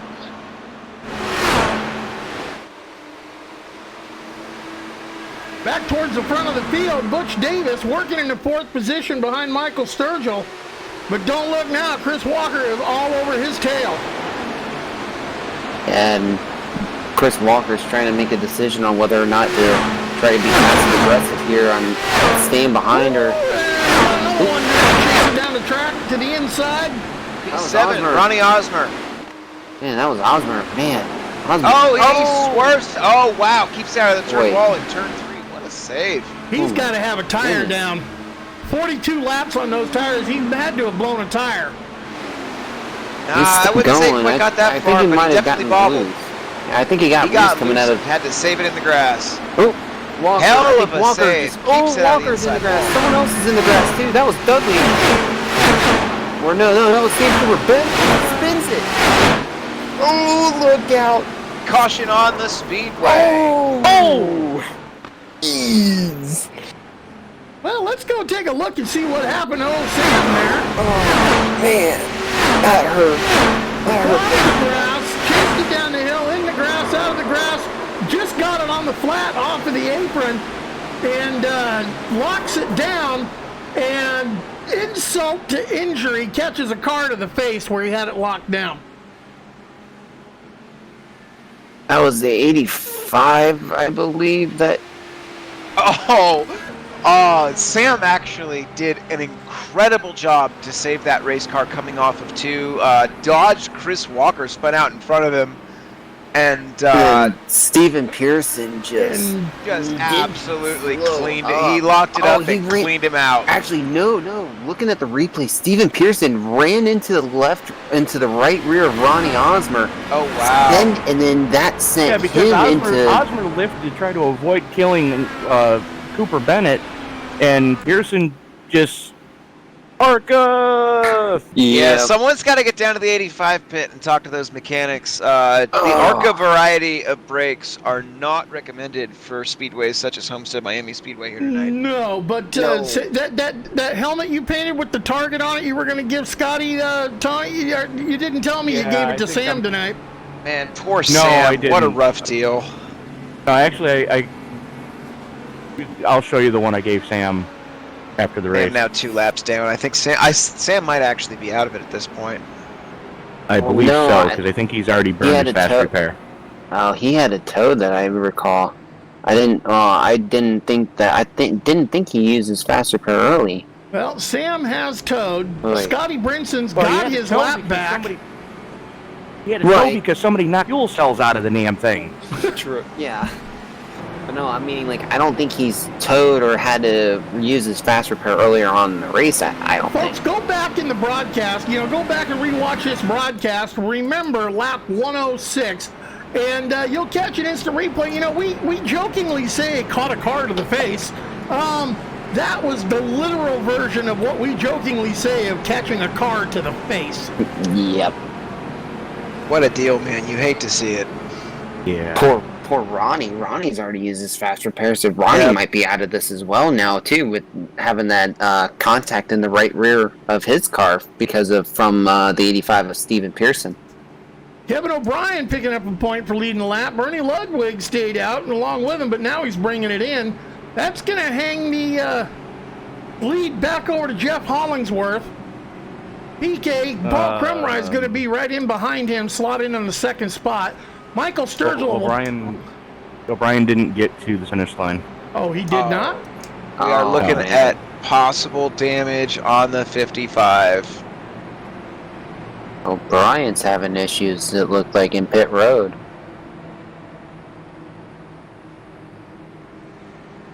Poor Ronnie. The entire right side pod of that thing is just caved in. What a deal. He just had his fast repair, too. Front wing bent up. That's just unfortunate. You hate to see that happen in general. I mean, in general, under normal racing conditions, you should never run over someone's right rear. But under caution, that's a heartbreaker, man. Ronnie was really fast here tonight, and to see him pick up some damage in that fashion is just disappointing. Well, Ronnie should put on the class about ARCA braking for you guys, as he is a very well-established ARCA driver. The expert in real ARCA life. braking, you could actually argue he's an expert in ARCA brakes. Yeah, so he should tell the rest of the league how not to apply them. Absolutely.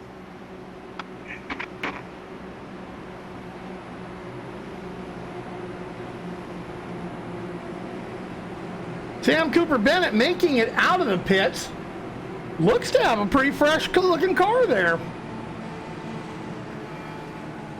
I'd say that fast repair has been used on the number 2 entry. Kind of pick up Sam Cooper Bennett here. Looks like he's falling to the back of the field. Now scored 3 laps down. What a disappointment, man. Sam was actually running really well before this happened. And Jeff Hollingsworth said he could be anything when he grew up, so he decided to become a pace truck.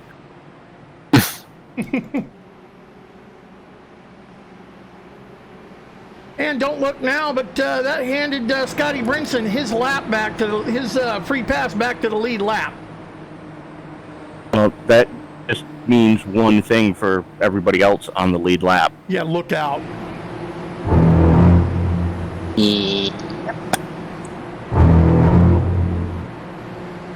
And for those of you watching in the chat right now, give us your predictions. Tell us who you want to win and who you think will win, if they are different drivers. I don't think you can. I think you got to go with Butch Davis here. I really do. Butch Davis, that's this is pretty his kind of racetrack. This is his wheelhouse. He was good here last year. He's restarting 4th right now. We're inside 100 to go now. Yeah, so but after it's time to get a little more serious. But I'm going to make my vote on Jeff Hollingsworth because after that last fuel run that we just watched, once he got his car to the point and got his nose out in fresh air, gapped the whole field. Right, but here's the thing. What type of restart is he going to get? If he gets too big of a jump, he's a sitting duck as soon as he gets to the back straightaway, and that's the way it has worked every restart. You got to keep it in clean air, but the thing is you can't get too big of a lead on the initial hit.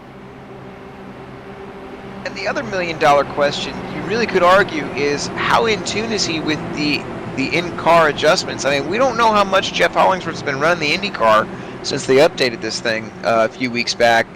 And this is one of those tracks that you got to keep up with your adjustments at, and it makes a huge difference in the balance of the car. If that last fuel run was any indication, I think he's okay.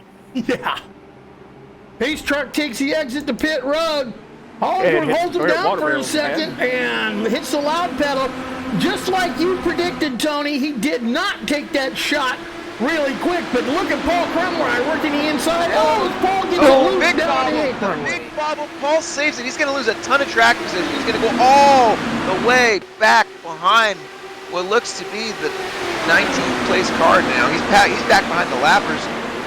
Out front, it looks to be Michael Sturgill moving on up to the point. Jeff Hollingsworth second, and don't look now. Butch Davis closing in, riding out in P3. Davis just biding his time, but go back and look at that restart. Hollingsworth just pinched the ever-loving hell out of Crumrye. By the time they got to turn 1, Crumrye was basically along for the ride because he hit that transition and he was lucky to save it. Yeah, we're watching that restart on replay right now, and you're right. He did push him down to where he just got his left side tires just below that apron line, caused Crumrye to have all sorts of looseness. Great job of gathering it up, but he fell all the way back, lost a ton of track position. Yeah, it was definitely a wild moment as battle right now. Throw a blanket over your top 5 again. As you got Sturgill, Hollingsworth, Davis, Burke, and Brazelton, and Robert Dudley throwing his hat into the ring as well. Those guys are they're stepping away from, from Brazelton to Dudley. That gap is widening, and here comes Osmer on the inside of Dudley. Osmer hanging on to that car with the damage he's got on it, still, picking him up, putting him down. Osmer just snapped loose. How many times did he spin around? Those are monetization on this video. Well, let's take a ride in the vomit cam with that one. That was, I could have walked my back grip pass between those two cars. Jumping on board the 55, Osmer, you see him get spun and then get hit. Wow. I couldn't count how many times that went around. Oh my goodness. Yeah, Chris Walker just hitching a race car to the teeth. Yeah. Good grief.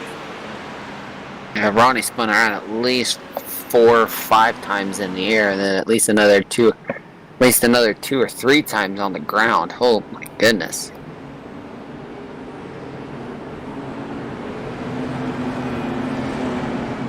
Well, Jeff Walker electing to hold it out there.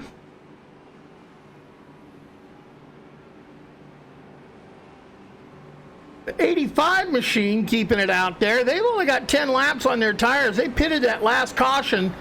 Paul Crumrye keeping it out. He pitted under the last caution. So the top three, 10 laps on their tires. Now you got to wonder when are you planning your money stop? You got 80 laps to go here, 81 to be exact. You know you can do what you said, 45 laps on a tank of Go Fast. He's saying 45 to 47 roughly. Yeah, so it's about a two stopper right there. Well, you can actually do it with one stop from here. One more stop if you stop now. But do you want to keep it that far out on old rubber with the issues we've been seeing these guys have? I don't know. It's making it seem like the short run's going to be the way to go. I mean, my goodness, just seeing like what happened there with Ronnie. Oh my goodness. And just in, Butch, he was in the 43, popped for speeding. Ooh, falling back to the... How do they do this in the Indy cars, Tony? Tell me, is this going to be an end-of-line penalty, or is this going to be a you're stuck in the pits for a while penalty after the restart? It should be end-of-the-line penalty. It's giving him an EOL right now. He was speeding out, not speeding in. If you speed in, yes, hold you in your pits. If you speed out, they give you an EOL. And I'm trying to figure out how he got popped for speeding out, considering he was the first pit stall at the end of pit road. From what I was hearing on the voice chat was he forgot to turn on his pit speed limiter again, I'm assuming. So that's what I'm assuming. He probably just floored it and was already at like 60 or 70 mile an hour coming out. Then we're going to need to tear that car apart, because apparently he's running nitrous oxide. Yeah.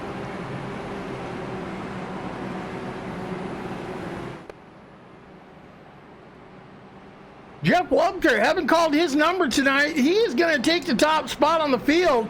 Paul Crumrye is going to fire off, to his elbow. But don't look now, on fresh tires right behind them, starting row 2, Jeff Hollingsworth and Michael Sturgill.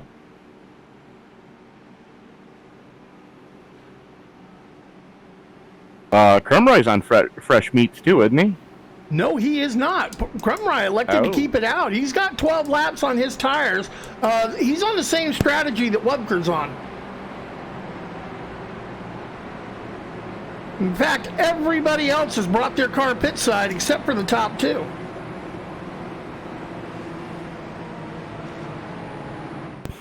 Well then.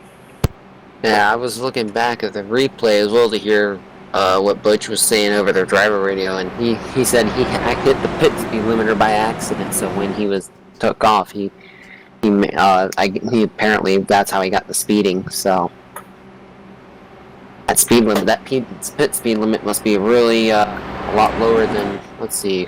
If we can take a look. You got pit speeding. You're speeding off the pits from the first pit stall. 50 mile an hour. Yeah, 50 mile an hour speed limit. So I have to look to see. Look where the cone is. That's how it got him. That cone's out there a ways. Oh man. Yeah, it is. Wow, that's actually a lot further out than I thought. Wow. Boy, that was really unfortunate there. So. Alrighty. Yep. Lights are off on the Chevrolet Pace truck. As Wubker looks like he's going to select the inside lane for the restart, putting Crumrye on the outside. We've been seeing every restart the leader selected the outside. This is a change-up, gentlemen. Yeah, it's going to be interesting to see how this one does play out. The only thing I can figure, are Wubker and Sturgill teammates? I'm sorry, Wubker and Hollingsworth be teammates. And actually, looking at the replay further back, he actually went about 58 miles an hour while he was heading towards his pit box. So I think that's where it nailed him on the speeding. No, because it would have held him in his pits if that was... Not under caution. Not would it? under caution. It would have held him in his pit. I've had that happen to me in officials, and it sent me to the end of the line. Well, we'll argue about that later. As the pace truck getting ready to pull on off, Wubker going to have the button as the pace truck takes out the barrels one more time. Wubker holds him down, rolls back into it, and here we go. Byron and the pace truck are drinking together tonight. Yes, we are. Don't look now. Crumry, getting that run to the right behind him to the outside. Big angry gaggle up front. Throw a blanket over the top 5 once more. 3-way dance for the top spot. Make that a 5-way dance for the top spot. Boy, oh boy, this is going to get really interesting here as the run goes on. Ooh, Dan gets a little loose there, slid up the track a little bit, almost hit Sturgio.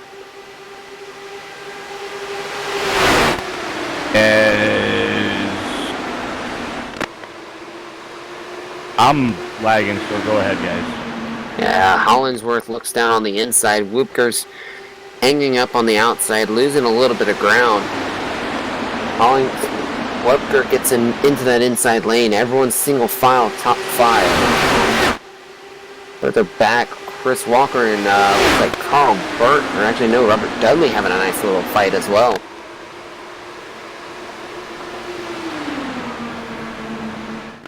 Here we go. Pretty much top 13 all within a second right now. Crumride leading. Hollingsworth looking on the outside. Can't get that momentum that he wants though. He almost got into the gearbox again of Crumride as Hollingsworth's looking on the outside. Yeah, we got a drag race going on for the top spot. Oh, slide jump. Just barely clears Hollingsworth, does Crumride. But Crumride hangs on to that top spot. Hollingsworth makes Donalds up the low lane this time around. And he does get the clear on Crumride as Hollingsworth is going to slow down on that top spot. Yeah, Hollingsworth was being a little aggressive, but it was able to work out for him as now Crumride's going to try to see if he can get a run on the outside lane. Cuts down on the inside, but just doesn't have the momentum. Going to try again on the outside. We've seen Netcode take cars out with more space in between them than that. Absolutely. Here we go. Crumride looking on the outside again. Has that run. Here we go. Crumride taking the outside lane. Hollingsworth on the inside. Crumride's going to probably try to dive down low if he can, but Hollingsworth is there. Crumride taking the outside lane again, and it just seems like he can get that momentum, but it's just not going to be enough. As here we go again, side by side coming out of 2. Oh, Hollingsworth seems to duck down. Hollingsworth seems like he's expecting a crossover move out of Crumride when they get on corner exit on turn 4. But Crumride's electing to try to keep it up top. This time, Crumride does do the crossover move as they cross the start-finish line. Huddles off into turn 1 and 2 on the low lane. Gets to clear, move Crumride back up to the point. Yep, great crossover. Crumride waiting for Hollingsworth to stay. Oh, as we get another one takes a right on field grass. Saved it again. Chris Walker's trying to get back onto the track safely. Oh, touches the apron though, and he loses it. He's trying to save it, and he's spun around. Spins it to the inside the track on the infield, just to the inside of the access road. But since he didn't come up to the racing surface, got it locked down in time, he keeps it on the track. Green flag stays out. Yashin doesn't come, but dang, Chris Walker is going to lose a ton and a half of track position. Oh yeah, as Walker's still trying to get up to speed right now, dropping. Matter of fact, the leaders are coming up on him. The leaders are only about 3 seconds behind him. Boy, oh boy, that was a rough outing for Chris Walker. Got a few other decent battles going on. Still a really good battle here with Carl Burke, Scott Brenton, Robert Dudley fighting for 7th right now. Actually, making that 6th places. Carl Burke's been moved up 11 spots. Whoopker's been up 11. Dan Brazington's up 17 spots. So all these guys up here in the top 6 have at least moved up by double positions. The only one that hasn't is Crumride. Crumride started their race in 2nd place. got my eyes on Brinson right now as he's making moves, getting what we call money moves. He's up to 7th position now, looking for more as he's just got about, oh man, he and Robert Dudley are throwing haymakers right now. Man, it's Brinson's trying to figure out a way where he can try to make some ground back up. He's losing time to Hollingsworth right now. Gap from Brinson to Hollingsworth is almost 3 seconds, and it's just gaining every lap right now. Yeah, Hollingsworth, he's broken the draft. Crumrye cannot catch the draft with him. 1.2 second lead and growing. Yeah, right now Hollingsworth looks like he's running the quickest lap times right now. That last lap that Hollingsworth did was a 25.6, Crumrye 25.9, so there's that 3/10 already right there. And Crumrye's going to have to be bringing a pit side here in the next probably 10 laps. 10 to 15 laps for fuel, which would put him 10 laps would be 146. 10 to 15 would be one. Yeah, he looks like he'd have to make it a 2-stopper where Hollingsworth has the fuel in his tank to make it on one more stop. Yeah, with all of that ground that he's getting too, it's just he's pulling away. Now he's in so much clean air that he can just run however he wants to. As Crumrye is trying to pull away from Dan Brazington, as Brazington is right now 4/10 of a second behind Crumrye, but the gaps are starting to open up a bit. But Scott Brinson though, he's still trying to find a way around Robert Dudley for 6th. Yeah, but don't look now. Look on the tail end of Scotty Brinson. Look who's worked his way back up to 8th after the penalty. That'd be Butch Davis. Yeah, Butch Davis, that's another one. He's looking on the inside, got a lot fresher tires than these guys, I believe, unless they've all pitted. Actually, no, they've all pitted about the same time, so it's going to be interesting to see how Butch will do it as he sends it down the inside, but being lenient, though, on his attempts as he checks up a little bit to give Scott Brinson some room.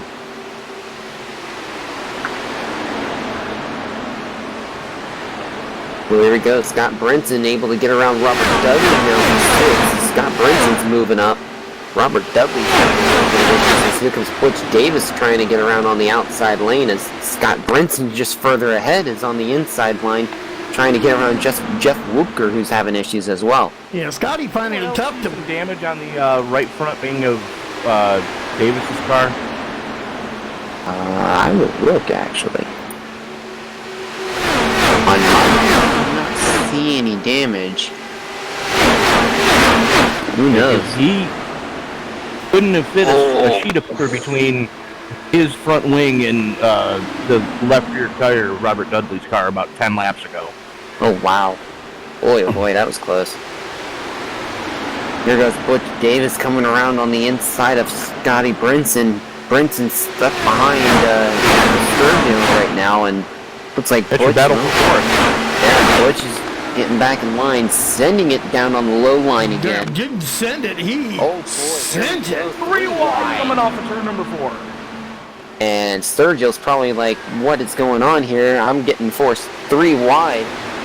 But Butch being a little bit on the safe side is able to find a way on the outside line. Safe side, oh my God. He took his cojones, put him up on the dash for every driver to see, and said, watch this. And I mean, he didn't just send it, he sent it. Absolutely, yeah. Brinson took advantage, got up to 4th, and here comes Butch Davis trying to get on the outside. Oh, we got someone on the grass. That might be... Sam Cooper Bennett. Oh boy, Sam. Ooh, he's got some damage as well. He's got his left front is up in the air too. Yeah, no fast repair for the number 2 machine. He's going to have to limp it over to pit road. And add insult to injury, caution did not come out as we stay lean and green. Coming up on, 56 to go. Yeah, I'm watching the replay of what happened. It just, that turn 2 got loose and just hammered the inside wall. And there goes Michael Sturgill getting awful squirrely. Makes a great save, but he lost a ton of track position. Boys, those tires are taking effect now. The tires are starting to fall off. Jeff Hollingsworth, 3.3 is the gap right now. Or no, 2.5 is the gap to Paul Crumry. Hollingsworth just pulling it still. He's one of the only one of only 2 or 3 drivers in the 25 still. Yeah, now I'm going to bring notice to the number 14 car, Scott Brinson. Tony, how many races have we called together where Scotty's been racing and just under the radar worked his way from the back of the field to the front without you being able to call his number because he's doing it awful sneaky? But towards the end of the race, there he is, and look who's in P4. Of the 114 races that we've had on ESPN of Top Fuel, 112. Yeah. At one point or another, we have had Scott Brinson sneak from the back of the field to the front of the field and go, where the hell did he come from? So right now, Butch Davis is throwing haymakers at each other around the track, side by side, back to back. Scotty got the advantage this time around, but Butch, he's closing back up. Yeah, and then also, too, another battle that's starting to brew. Dan Brazington, he's fighting with Crumry now for second, so it looks like those tires on Crumry are starting to fall off now as Crumry's on 10-lap older tires than these guys, so... Crumry's got 39 laps on this run, and you got to be wondering how much fuel he's got left because if we keep this up, folks, we're going to see some green flag pit stops. Absolutely, and that's going to be a very key decider here. Is also keep an eye on Brinson pulling away from Dudley. It looks like Butch Davis might have had some issues because Dudley's back in front of Butch Davis.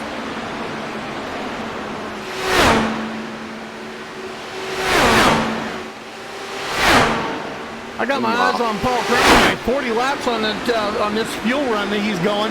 I know we had a caution that he didn't come in, so we were talking, 45 laps? Or 40 to 45 laps? He might be able to stretch it to 46 or 47. Keep our eyes on the number 3 machine, see when he decides to bring a pit side for service. Honestly, I think that's what he's going to try to do, especially when we were talking with Kieran. He said the most you probably could get is about 47. That's even with trying to save fuel. So, I mean, if you look at it that way, that's about another 3 laps before Crumry's going to come in. So, it's a big question mark. But man, if he's able to pull it off, that'll be really awesome for Crumry. But he's going to have to really focus on Hollingsworth though once he gets into the pits. Yeah, Crumry, I'm waiting to see when he brings it in. He's trying to stretch it out. 45 laps. If you can get 45 laps out of a tank of fuel, if Crumry pits now, he cannot make it to the end without a caution. Nope, and he'll be literally a few laps short, so that's what I'm thinking Crumry's trying to do. Crumry is just hoping for a caution to come out, or if he has to do green flag stops, he's making sure that he has enough fuel to make it to the end when he does make his pit stop.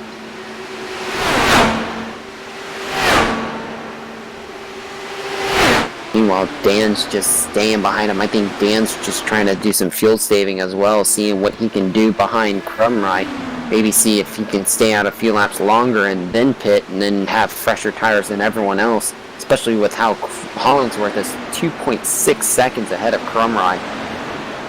Yeah, and Brasington is able to just not have to use a full throttle to get around the track by riding in the airstream of Crumry, but Hollingsworth is having to use all the pedal he's got just to keep that gap and make it grow. But 2.7 seconds, when you're moving 200 plus miles an hour, not that much real estate on the track. No, and especially with these lap times kicking off at 26 seconds right now, that's where it's a big difference, especially with pit road speed. Yeah. You're guaranteed to lose at least 1 lap in the pit roads while you're under green flag conditions. Now it's time to start thinking about that last pit stop you got to make. It's going to happen under green flag. How much pressure's on you to make sure you hit your marks, make sure you don't get that speeding pit entry or exit, get a clean pit stop, because this could be the last go-round, the last time you're going to see the pit, and a bobble is going to cost you a ton of track position. Oh, absolutely, and you can't make a mistake right now. If you make a mistake in green flag conditions, it's game over for you, because if you come back out on the track and you've already made 1 mistake, you're going to at least lose a second lap, and if you go down 2 laps here on this track, it's game over. At 200 miles an hour, you're gobbling up 1 football field every second. Yeah, that's how quick these cars are running, and trying to get that car slowed down into a 50-mile-an-hour pit lane is even tougher, especially when you're coming off of 4, and turn 4 is already a handful enough as it is at speed. Well, I got 2 cars on a long pit strategy, and that's Paul Crumry and Jeff Wubker. They have been out there for 48 laps on this tank so fast.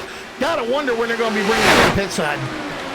They've got to be coming in soon. I mean, we're getting close to 40 to go right now, as we're completing lap 157 now. So, I mean, it's got to be pretty close for them to where they need to come into the pits.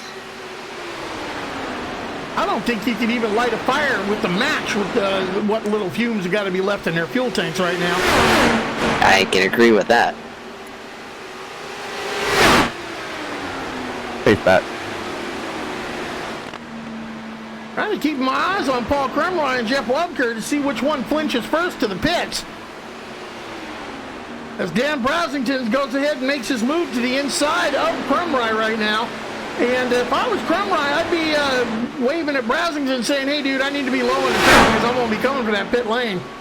Yeah, and even further back, you got Brinson and Dudley fighting with each other right now, too. So it's going to be a question mark of when Crumry's going to pit. But at the same time, you got Dudley and Brinson fighting it out for 4th.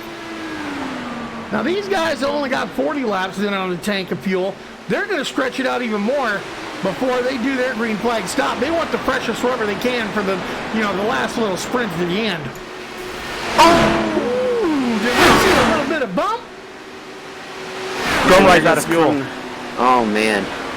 Crumry moving it too far on the fuel tank, runs it out of fuel. Wubker holding it high and pretty on the track. You got to think Wubker's got to be, he bypasses pit lane. They've got the same amount of laps on their fuel tank. Actually, no, he's not out of fuel. He was just going inside and didn't realize Brazelton had a run on him. My bad. Oh, okay. Here we go. Crumry, first one in. He's going to have that side pod damage as well, so that's going to really hurt him now by himself. Unless he's got a fast repair, he is going to be having a little bit of damage as he's the first one to flinch to the pits. Got my eyes on Wubker up in 6th place. He's got to be thinking, I got to bring it in. 53 laps he's been out there. Brinson's in as well. Raul Alvarez is in. Brasington looked like, Brasington's actually in the grass. But he's coming into the pits as well. He kind of has no choice. Caution does not come out for that little off-track run of Brasington as Wubker holds it out there for another flipping lap. You know, Hollingsworth, I don't know who that was that just passed Brasington, but yeah, Brasington's got a whole bunch of damage. That was actually Mark McFadden going around Brasington into the pits. But yeah, a lot of damage for Dan Brasington. All right, Hollingsworth on pit lane. Brasington's pit lane. Colin Scott, Mark McFadden. Jeff Wubker's now in pit lane. Wubker bringing it in finally after running it forever. Somebody getting it all wrong coming on the pit lane. Steven Peterson just spinning out coming into pit road. I think he'll get a pit entry penalty on that one. Yeah, Michael Sturgill coming into the pits now. As they are all flinching, we're going to have to see where the lead cycles back out. Yep, Andrew McMurray coming into the pits. Ernie Ludwig, Chris Walker still out there. Robert Dudley and Butch Davis still hanging out there right now. 35 laps to go to decide this thing. Yep. Here comes Robert Dudley. The pit side this time. Butch Davis staying out there another lap right now. Man, if the caution were to come out right now, Butch Davis would be, looked at as the genius. Absolutely. Right now, Butch Davis is the only one on the lead lap currently. Everyone else has come into the pits and has taken their stops. As Butch Davis, he was trying to come into the pits, but got caught up by the 20 there. Ernie Ludwig's out there on the lead lap. So is Chris Walker. They got to come into the pits yet. Those are your lead lap cars. Only 3 on the lead. That's Davis, Ludwig, and Walker. Walker's just coming into the pits now. Okay, Walker's coming into the pits. Davis in the grass. Oh, he hit the wall. Caution does not come out. Heartbreak going to the 43 machine. I bet you he goes pit side now. Yeah, he is coming in pit side now. That brings Ernie Lugwood, your leader right now. Hollingsworth, though, is 15 seconds, and it looks like Ernie Lugwood might be coming into the pits pretty soon. No, he stays out, leads the lap. So when I'd ride the point for a lap lead. Yeah, Hollingsworth is 13 seconds right now to Lugwig. As here comes Lugwig into the pits, so that brings Jeff Hollingsworth back onto the point after green flag pit stops. 4 seconds to the good over Scott Brinson. Man. Really unfortunate break for Butch Davis, and Butch Davis using his fast repair now, getting back underway. Didn't he use his fast repair earlier? I think they might just put a new front pod on that car. Actually, you're right. Ernie Ludwig bringing it pit side. So that makes only one car out there right now that has not come to the pits, and that would be the 84, Kevin O'Brien. Yep, and I believe he's coming into the pits this time as he's all the way down on the low lane. Yep, here he comes now. All right, that's going to hand the lead over to the 97 of Jeff Hollingsworth with a 4.2 second lead over, look who's in second place, Scotty Brinson. But and Scotty's got another 3.5 second lead over in third place, Paul Kremreich. And it's going to be very interesting to see how quickly Scott can try to catch up to Hollingsworth. But Jeff Hollingsworth is just running away with this right now. Almost 4.5 second gap to Hollingsworth. Well, strategy paid off for Hollingsworth, and strategy really paid off for Scotty Brinson. We saw him catch the hard of the face and just, work his way from laps down the hard way, got back on the lead lap. Now he's running in second place. Fortune smiling on him. Pit strategy really paid off, but you know what happens with pit strategy? There's a great equalizer called the caution. That may come out, it may not come out. 28 laps to go. Going to be very interesting to see what happens as Steven Pearson had a little blink out there for a second behind Scott Brinson. As this is pretty much Hollingsworth's race to lose right now. 4.5 seconds. Last lap was a 25.6. Brinson was a 1/10 of a second off of that. So, I mean, Hollingsworth's just still pulling away ever so slowly.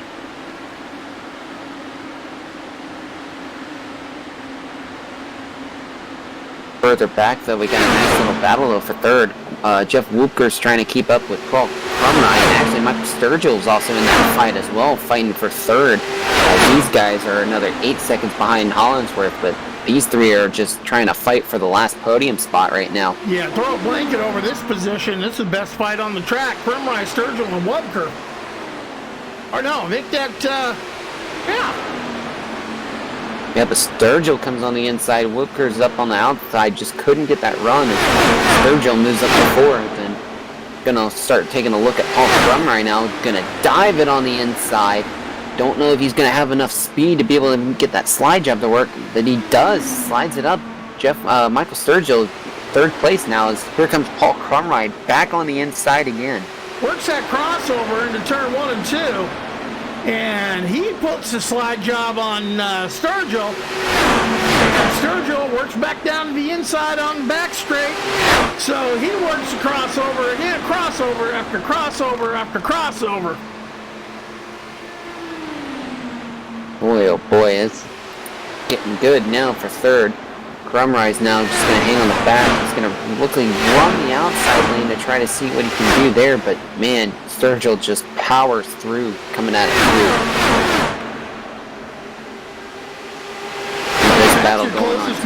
That's your closest battle on the track. Sturgill, Crumride, and Woopker. Add in now Robert Dudley's starting to join the family there. Yeah, Dudley's making some moves. He's gained some ground.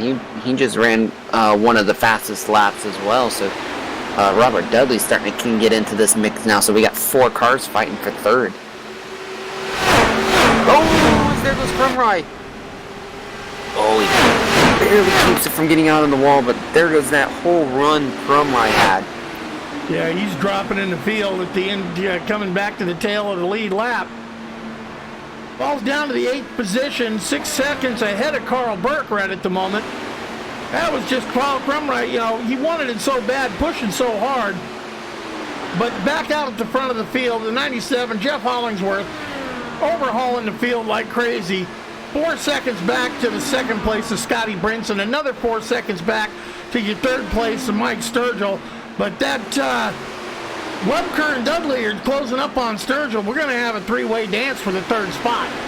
Absolutely, and it seems like right now, unless Brinson can do something to try to gain up on Hollingsworth, those two positions might be locked right now, as Sturgill and Whoopker are trying everything they can. Sturgill's doing everything he can to stay ahead of Jeff Whoopker, and Dudley's just gnawing at the grit right now, hoping that something can happen to where he can get back up into this fight again.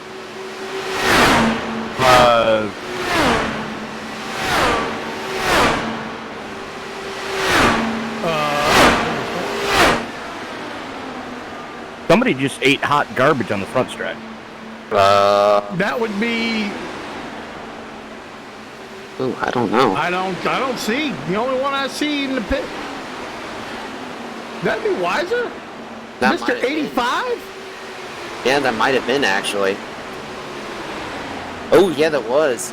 Looking at the replay now. Yeah. He toadies. Oh, my goodness. That was... Wait a minute. Whoa, that was interesting, actually. He must have had something happen. Because all of a sudden, he came out of the corner and just went left. Did his girlfriend pour Gatorade on him, too? Your guess is as good as mine. Surprised that didn't throw out a caution because, I mean, where he was at on the track. Yeah, for all intents and purposes, that should have been a caution. Yeah. Well, caution does not come out. 18 laps left to go in this thing. Hollingsworth with a runaway. Ooh, His to lose. Dudley. Dudley? Oh, it's crazy the ball a bit. He pulls that back out on the track and stops. That will bring a caution, but he's not doing it. He did tap that inside ball pretty darn hard. Crushes up the left front of his wing as he limps it back up to speed, down close to the apron, almost spins it, trying to get himself back around. I hate to say it, but I think that car is broken, especially after that left rear. He hit the left rear a good, decent amount there, so we'll see what happens with the left that. front is broken on that car as well. We're going to see what happens when he tries to go in through this corner. He doesn't have a left front wing. Yeah, he's not bringing pit side for a repair or an attempt at a repair. He's bringing her back up to speed.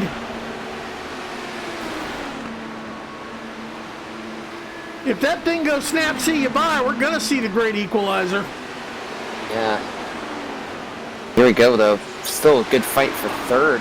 Wooker and Sturgill still fighting at it. Patterson has put it on the hauler. Really unfortunate there for Patterson, just not the lucky one. Had a feeling with after that, something must have happened that he needed to pull off, maybe some kind of emergency, who knows, because that was very odd seeing him just go straight left after the straight.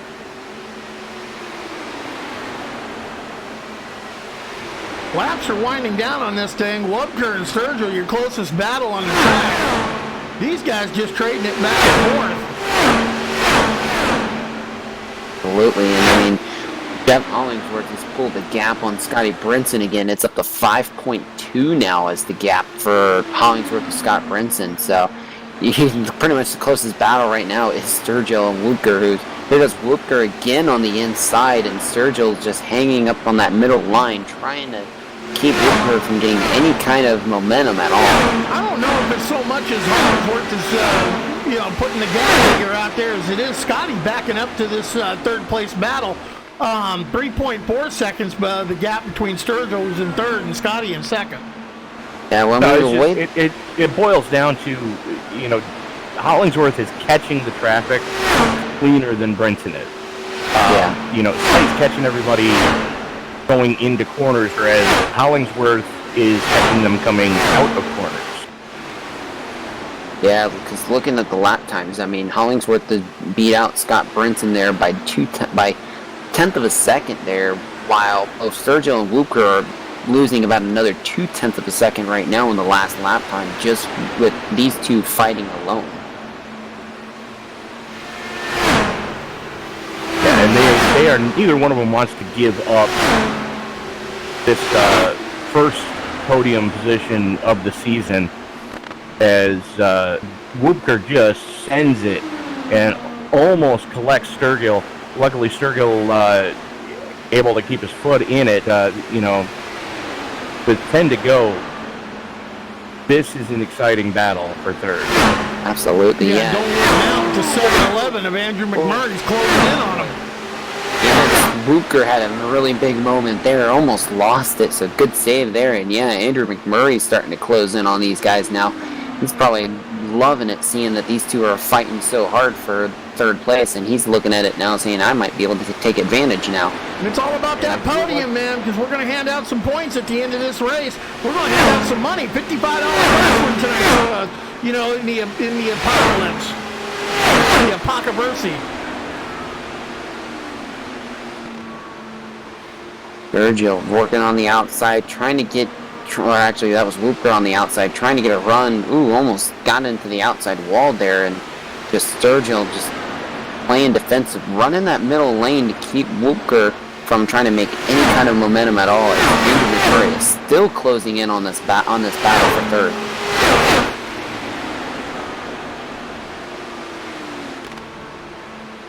Yeah, McMurray is not going away. He's kind of impressive. He's been very quiet. Had one incident where he had to chase it down the track, and he got into the back of somebody and caused, it lost a lot of track position, but he's gained it back quietly, running in that fifth spot and tracking down these two that are fighting for third.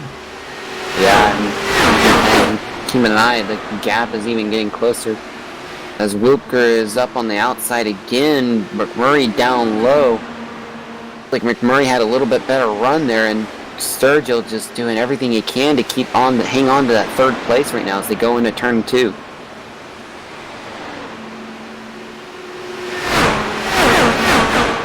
Three-way dance with lap traffic is going to make a difference here with 6 laps to go.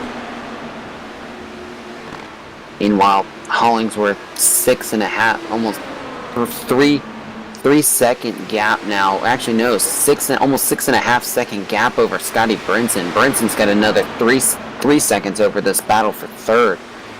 Meanwhile, Whoopker and McMurray right now. McMurray's trying to find a way to get around Whoopker. Here's Whoopker around Sturgill trying on the inside line. Yeah, they're coming up on the 49 of Robert Dudley. So Robert Dudley is going to play, he's 1 lap down, the first car a lap down. He's going to play a factor in this battle for third position. Dudley holding it on the middle line right now. Here goes Sturgill, able to get around clean. Here goes Jeff Whoopker trying to make a move on the low line now. Gets a run. Sturgill cuts down, though, to block Whoopker's momentum. Oh, that was going to be close there. Dudley was starting to lose a little bit and slide down on the inside.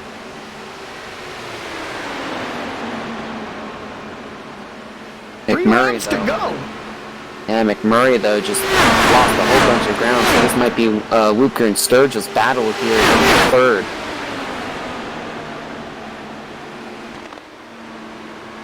Popsicle sticks are in the air for your leader, Jeff Hollingsworth.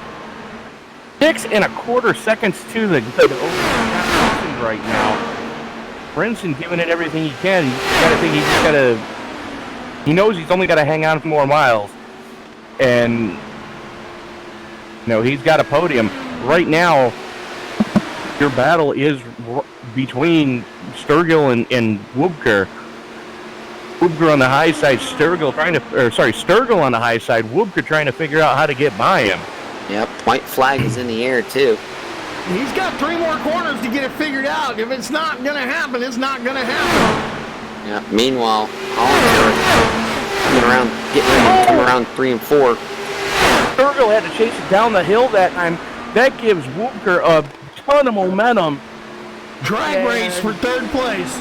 There we go. Woopker Give it to gets it Woops. at the line. 0.05 of a second. I don't know how many times I've been in the lead of a, going for a position, having the next one behind me breathing down my neck, and I'm racing out of my rear view mirror more than I am the windshield, and I get a little flub like that for overdriving. But good job for Woopker just getting it done, grabbing that third spot. Hollingsworth your top spot, and Scotty Brinson second.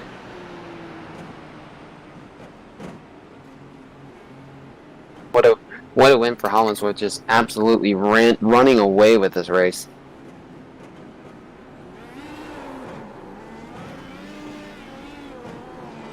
As Hollingsworth lights him up on the start-finish line, as is his right to. The race winner.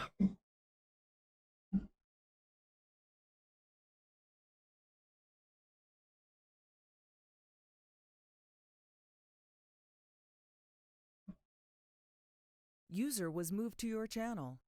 As we are going to reach out to your race winner, Jeff Hollingsworth, right now. Jeff, Tony Trapasso up in the booth. You got me, sir.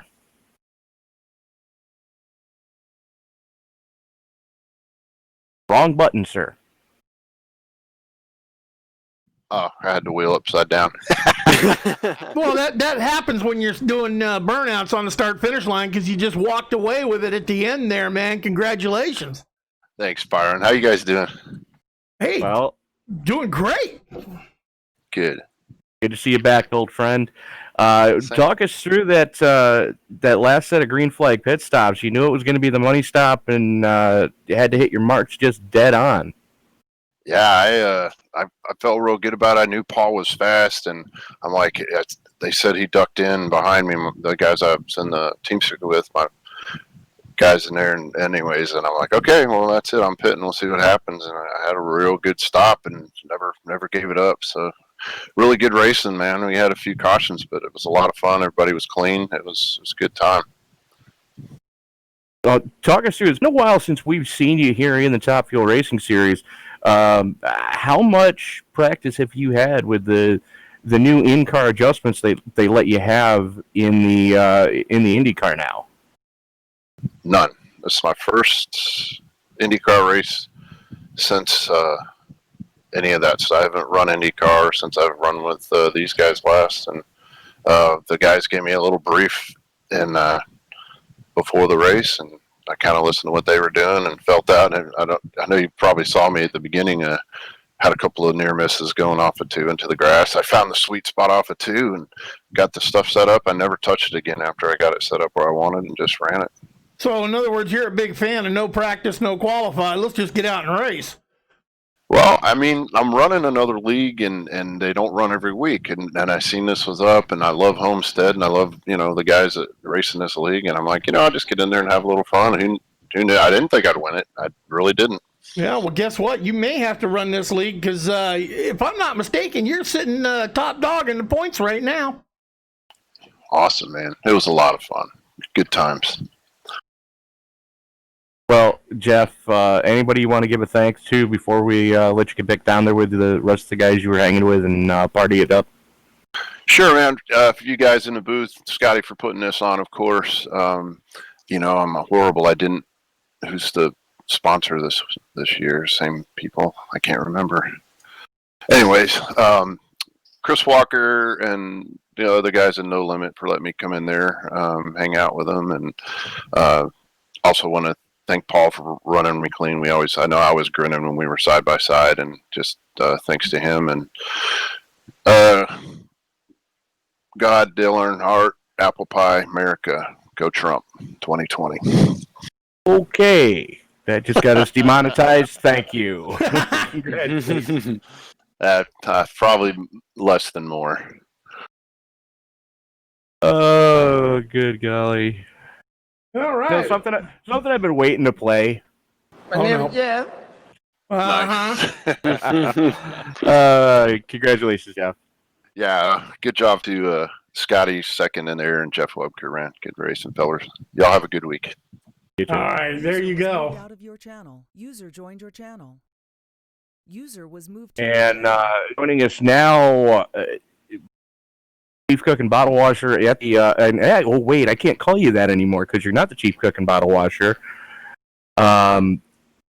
You are 3-time series champion, Mr. Scotty Brinson, coming home in second place tonight. Scott, I know it's not the finish you were absolutely hoping for, but all things considered, you got to be happy with starting on the podium in the first race of the season for season 11 here.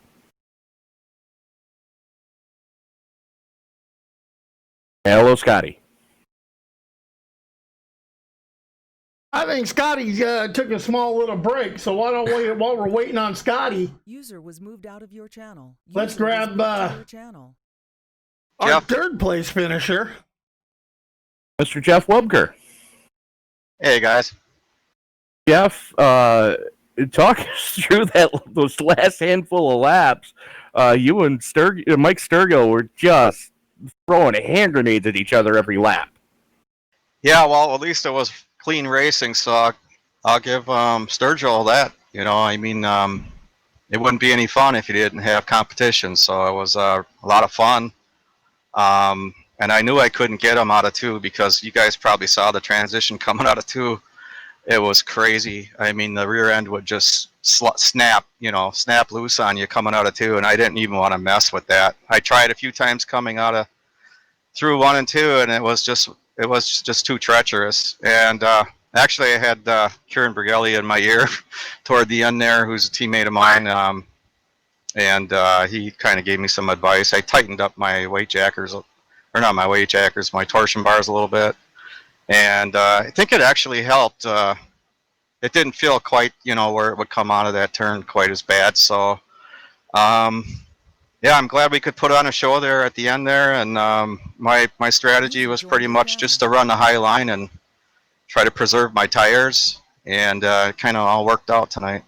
Well, Jeff, you guys really put on a show there in the closing laps of this thing. Congratulations on the podium. Walk us through your thoughts going next week into, I believe we're going to Phoenix at night. Phoenix. Oh, well, that should be a nice way to present your paints with the lights. Nice short track. That should be fun. I've always liked Phoenix. I like Milwaukee, so I should like Phoenix. Oh, so you're a sadist, is what you're saying? Yeah. Or is it masochist? I forget which. Yeah. If I wasn't from Milwaukee, I probably wouldn't like Milwaukee, but because I'm from that area, I was raised pretty close to the track, that it's kind of a favorite of mine. Fair enough. Anybody you want to thank before we turn you loose tonight, sir?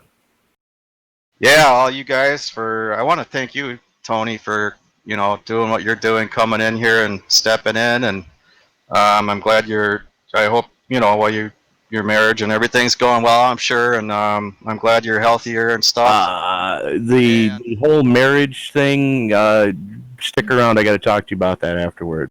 Yeah. Well, at any rate, I'm glad you're doing better with your health. It sounds like. So also, I want to thank Scott, for putting this on, and Sam for all he does, and my teammates for my help over at No Limit Racing. I'm gonna start crying now. Well, Jeff, again. You know what? I mean, Tony's a pretty entertaining guy. He doesn't have to do this kind of stuff. I mean, he's got talent, and I'm calling it out, man, like it is. That's all. Oh, I got you snowballed. You got everyone snowballed. All right, Jeff, again, congratulations on the podium, and we'll see you next week at Phoenix. All right, thanks a lot, guys. Thanks also, Byron. Not a problem, man. Glad to do it. I'm looking forward to that HD quality you got there later. Oh yeah, when this goes out in 1080p, all you got to do is hit the settings on your YouTube and pump it up to 1080, and you'll see it in high def. Sounds great. And for those of you watching on YouTube, don't forget to like, favorite, subscribe, share. And we're only, I believe it's 475 subscribers away from Byron, Sam, and I having to get tattoos of the ESPN logo on our bodies. Would that be 2,000?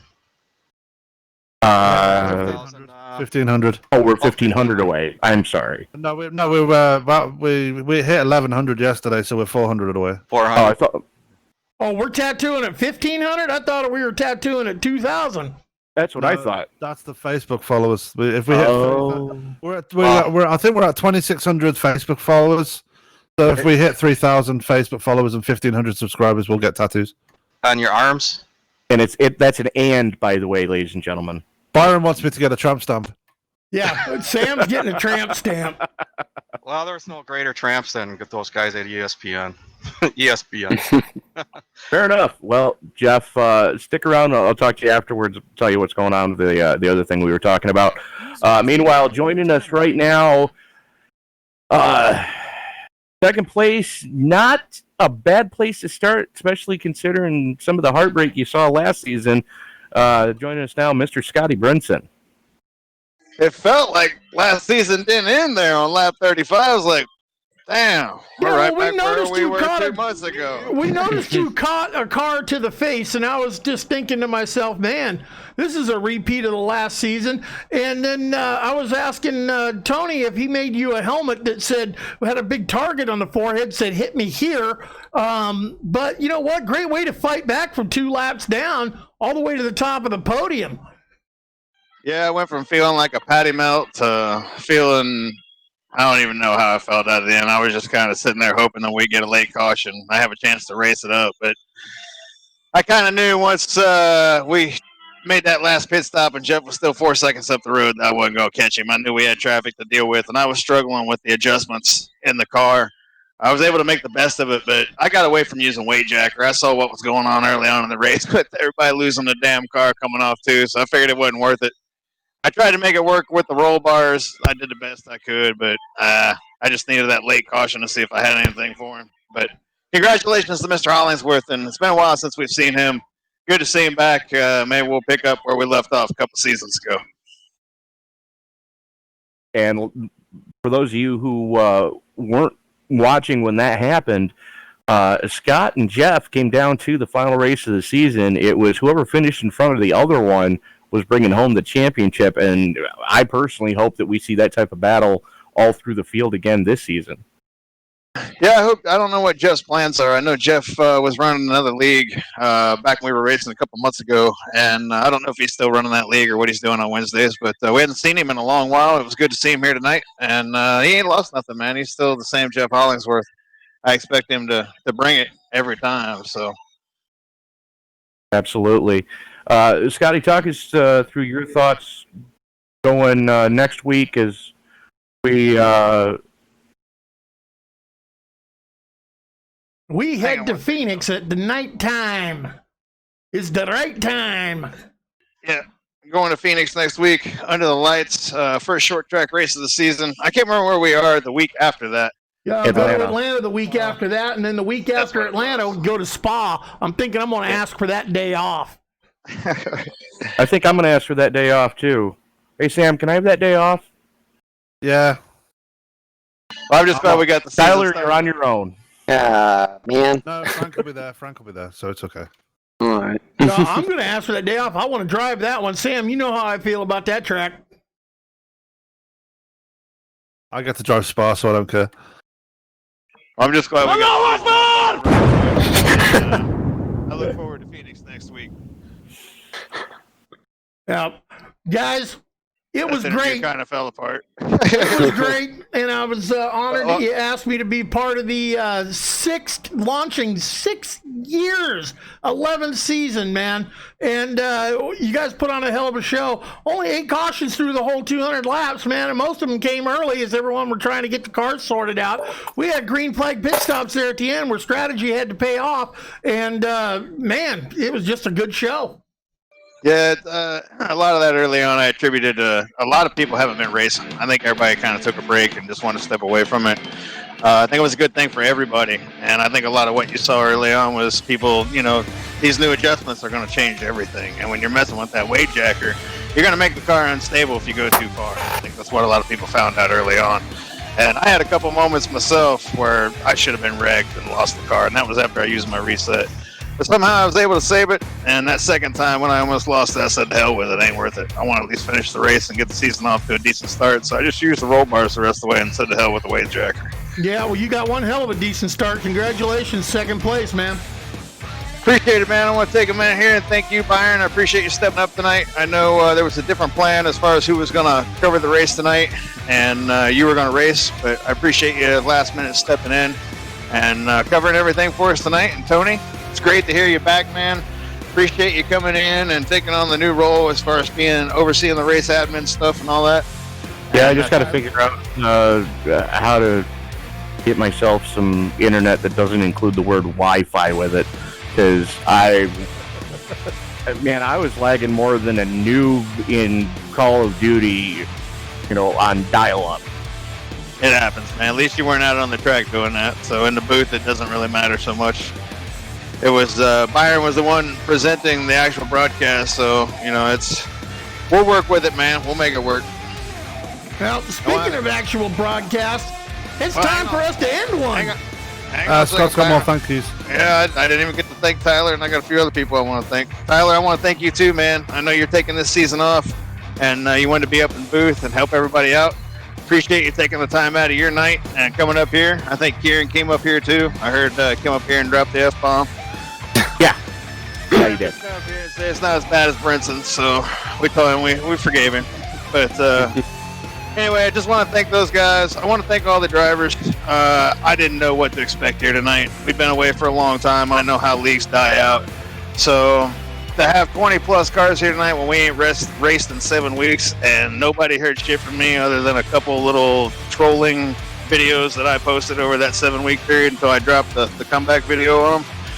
I appreciate you guys coming out tonight. That says a lot of the strength of this league and just how much people really appreciate this league. And I also want to say that it only took me a couple weeks into it to realize how much it meant to everybody else. So after a couple weeks, I knew we were coming back for that alone. And then 4 or 5 weeks, I started feeling like I wanted to come back. But I felt your guys right away, especially I want to take a minute here to thank Carl Burke. I've never had anybody do any kind of cameo for me. I don't even know what the hell cameo was because I'm just not into that kind of stuff. And he dropped a cameo on me from Kenny Wallace. And Kenny Wallace didn't just do like a 30-second little thing. He took like a minute and 45 seconds or whatever it was. And just the way he did it, he got through to me. And with Carl doing that, some of the other people that saw that, and just the vibe it gave me, I knew at that point we were coming back. So, but I just want to thank Carl, and I want to thank all the other guys. You guys are awesome. I love you guys. And there wouldn't be a Top Fuel Racing without all of you. So thanks to everybody out there, the fans, the sponsors, the drivers, and everybody else that supports this league. Have a good night, everybody. Well, there you heard it from the league owner, Scotty Brinson, man. Oh, Scotty, you want to have a good laugh? What's up? Well, you had a car out on the track, the number 10 and Nate Siefker. Should we fill Scotty in on what happened? His girlfriend said he couldn't race anymore. She poured Gatorade on him and unplugged him. That was his throughput. Wow. Yeah. Wow. I'll refrain from commenting on that. I'll let Deeper handle that one. I know how I'd handle that. I know how you'd handle it. I just thought you'd be in for a good laugh on that one. Yeah, I can't believe that. That's Deeper. Oh, well. That's our favorite guy to pick on a lot of the times, man. Great guy, great driver. Had some great battles up front, man, and I'm looking forward to watching the rest of the season with Top Fuel. This is going to be a barn burner. I'm trying my best to be there at Spa. Well, night, everybody. I want to thank you for being here tonight, bud. Thank you. You're welcome. Sam, you got any words? You're the man who brings us ESPN, you and Tony. Just glad to be back. I mean, I've got to give a big shout out to you guys for stepping up and letting me get back out there on the track. I know I didn't finish tonight, but it was damn good to feel. It was a damn good feeling to be back out there, and I appreciate you guys for stepping in for me, even if it's just for this season. Well, you know what? I was happy to do it. I was home on a Wednesday, so you know what? I am going to take the reins and do that for y'all. You know what?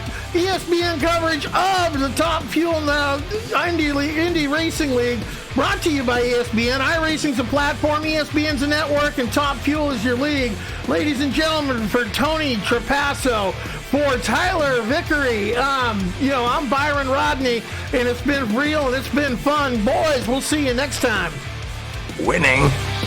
Thanks to my teammates, Bye-bye. too. Yeah, them too.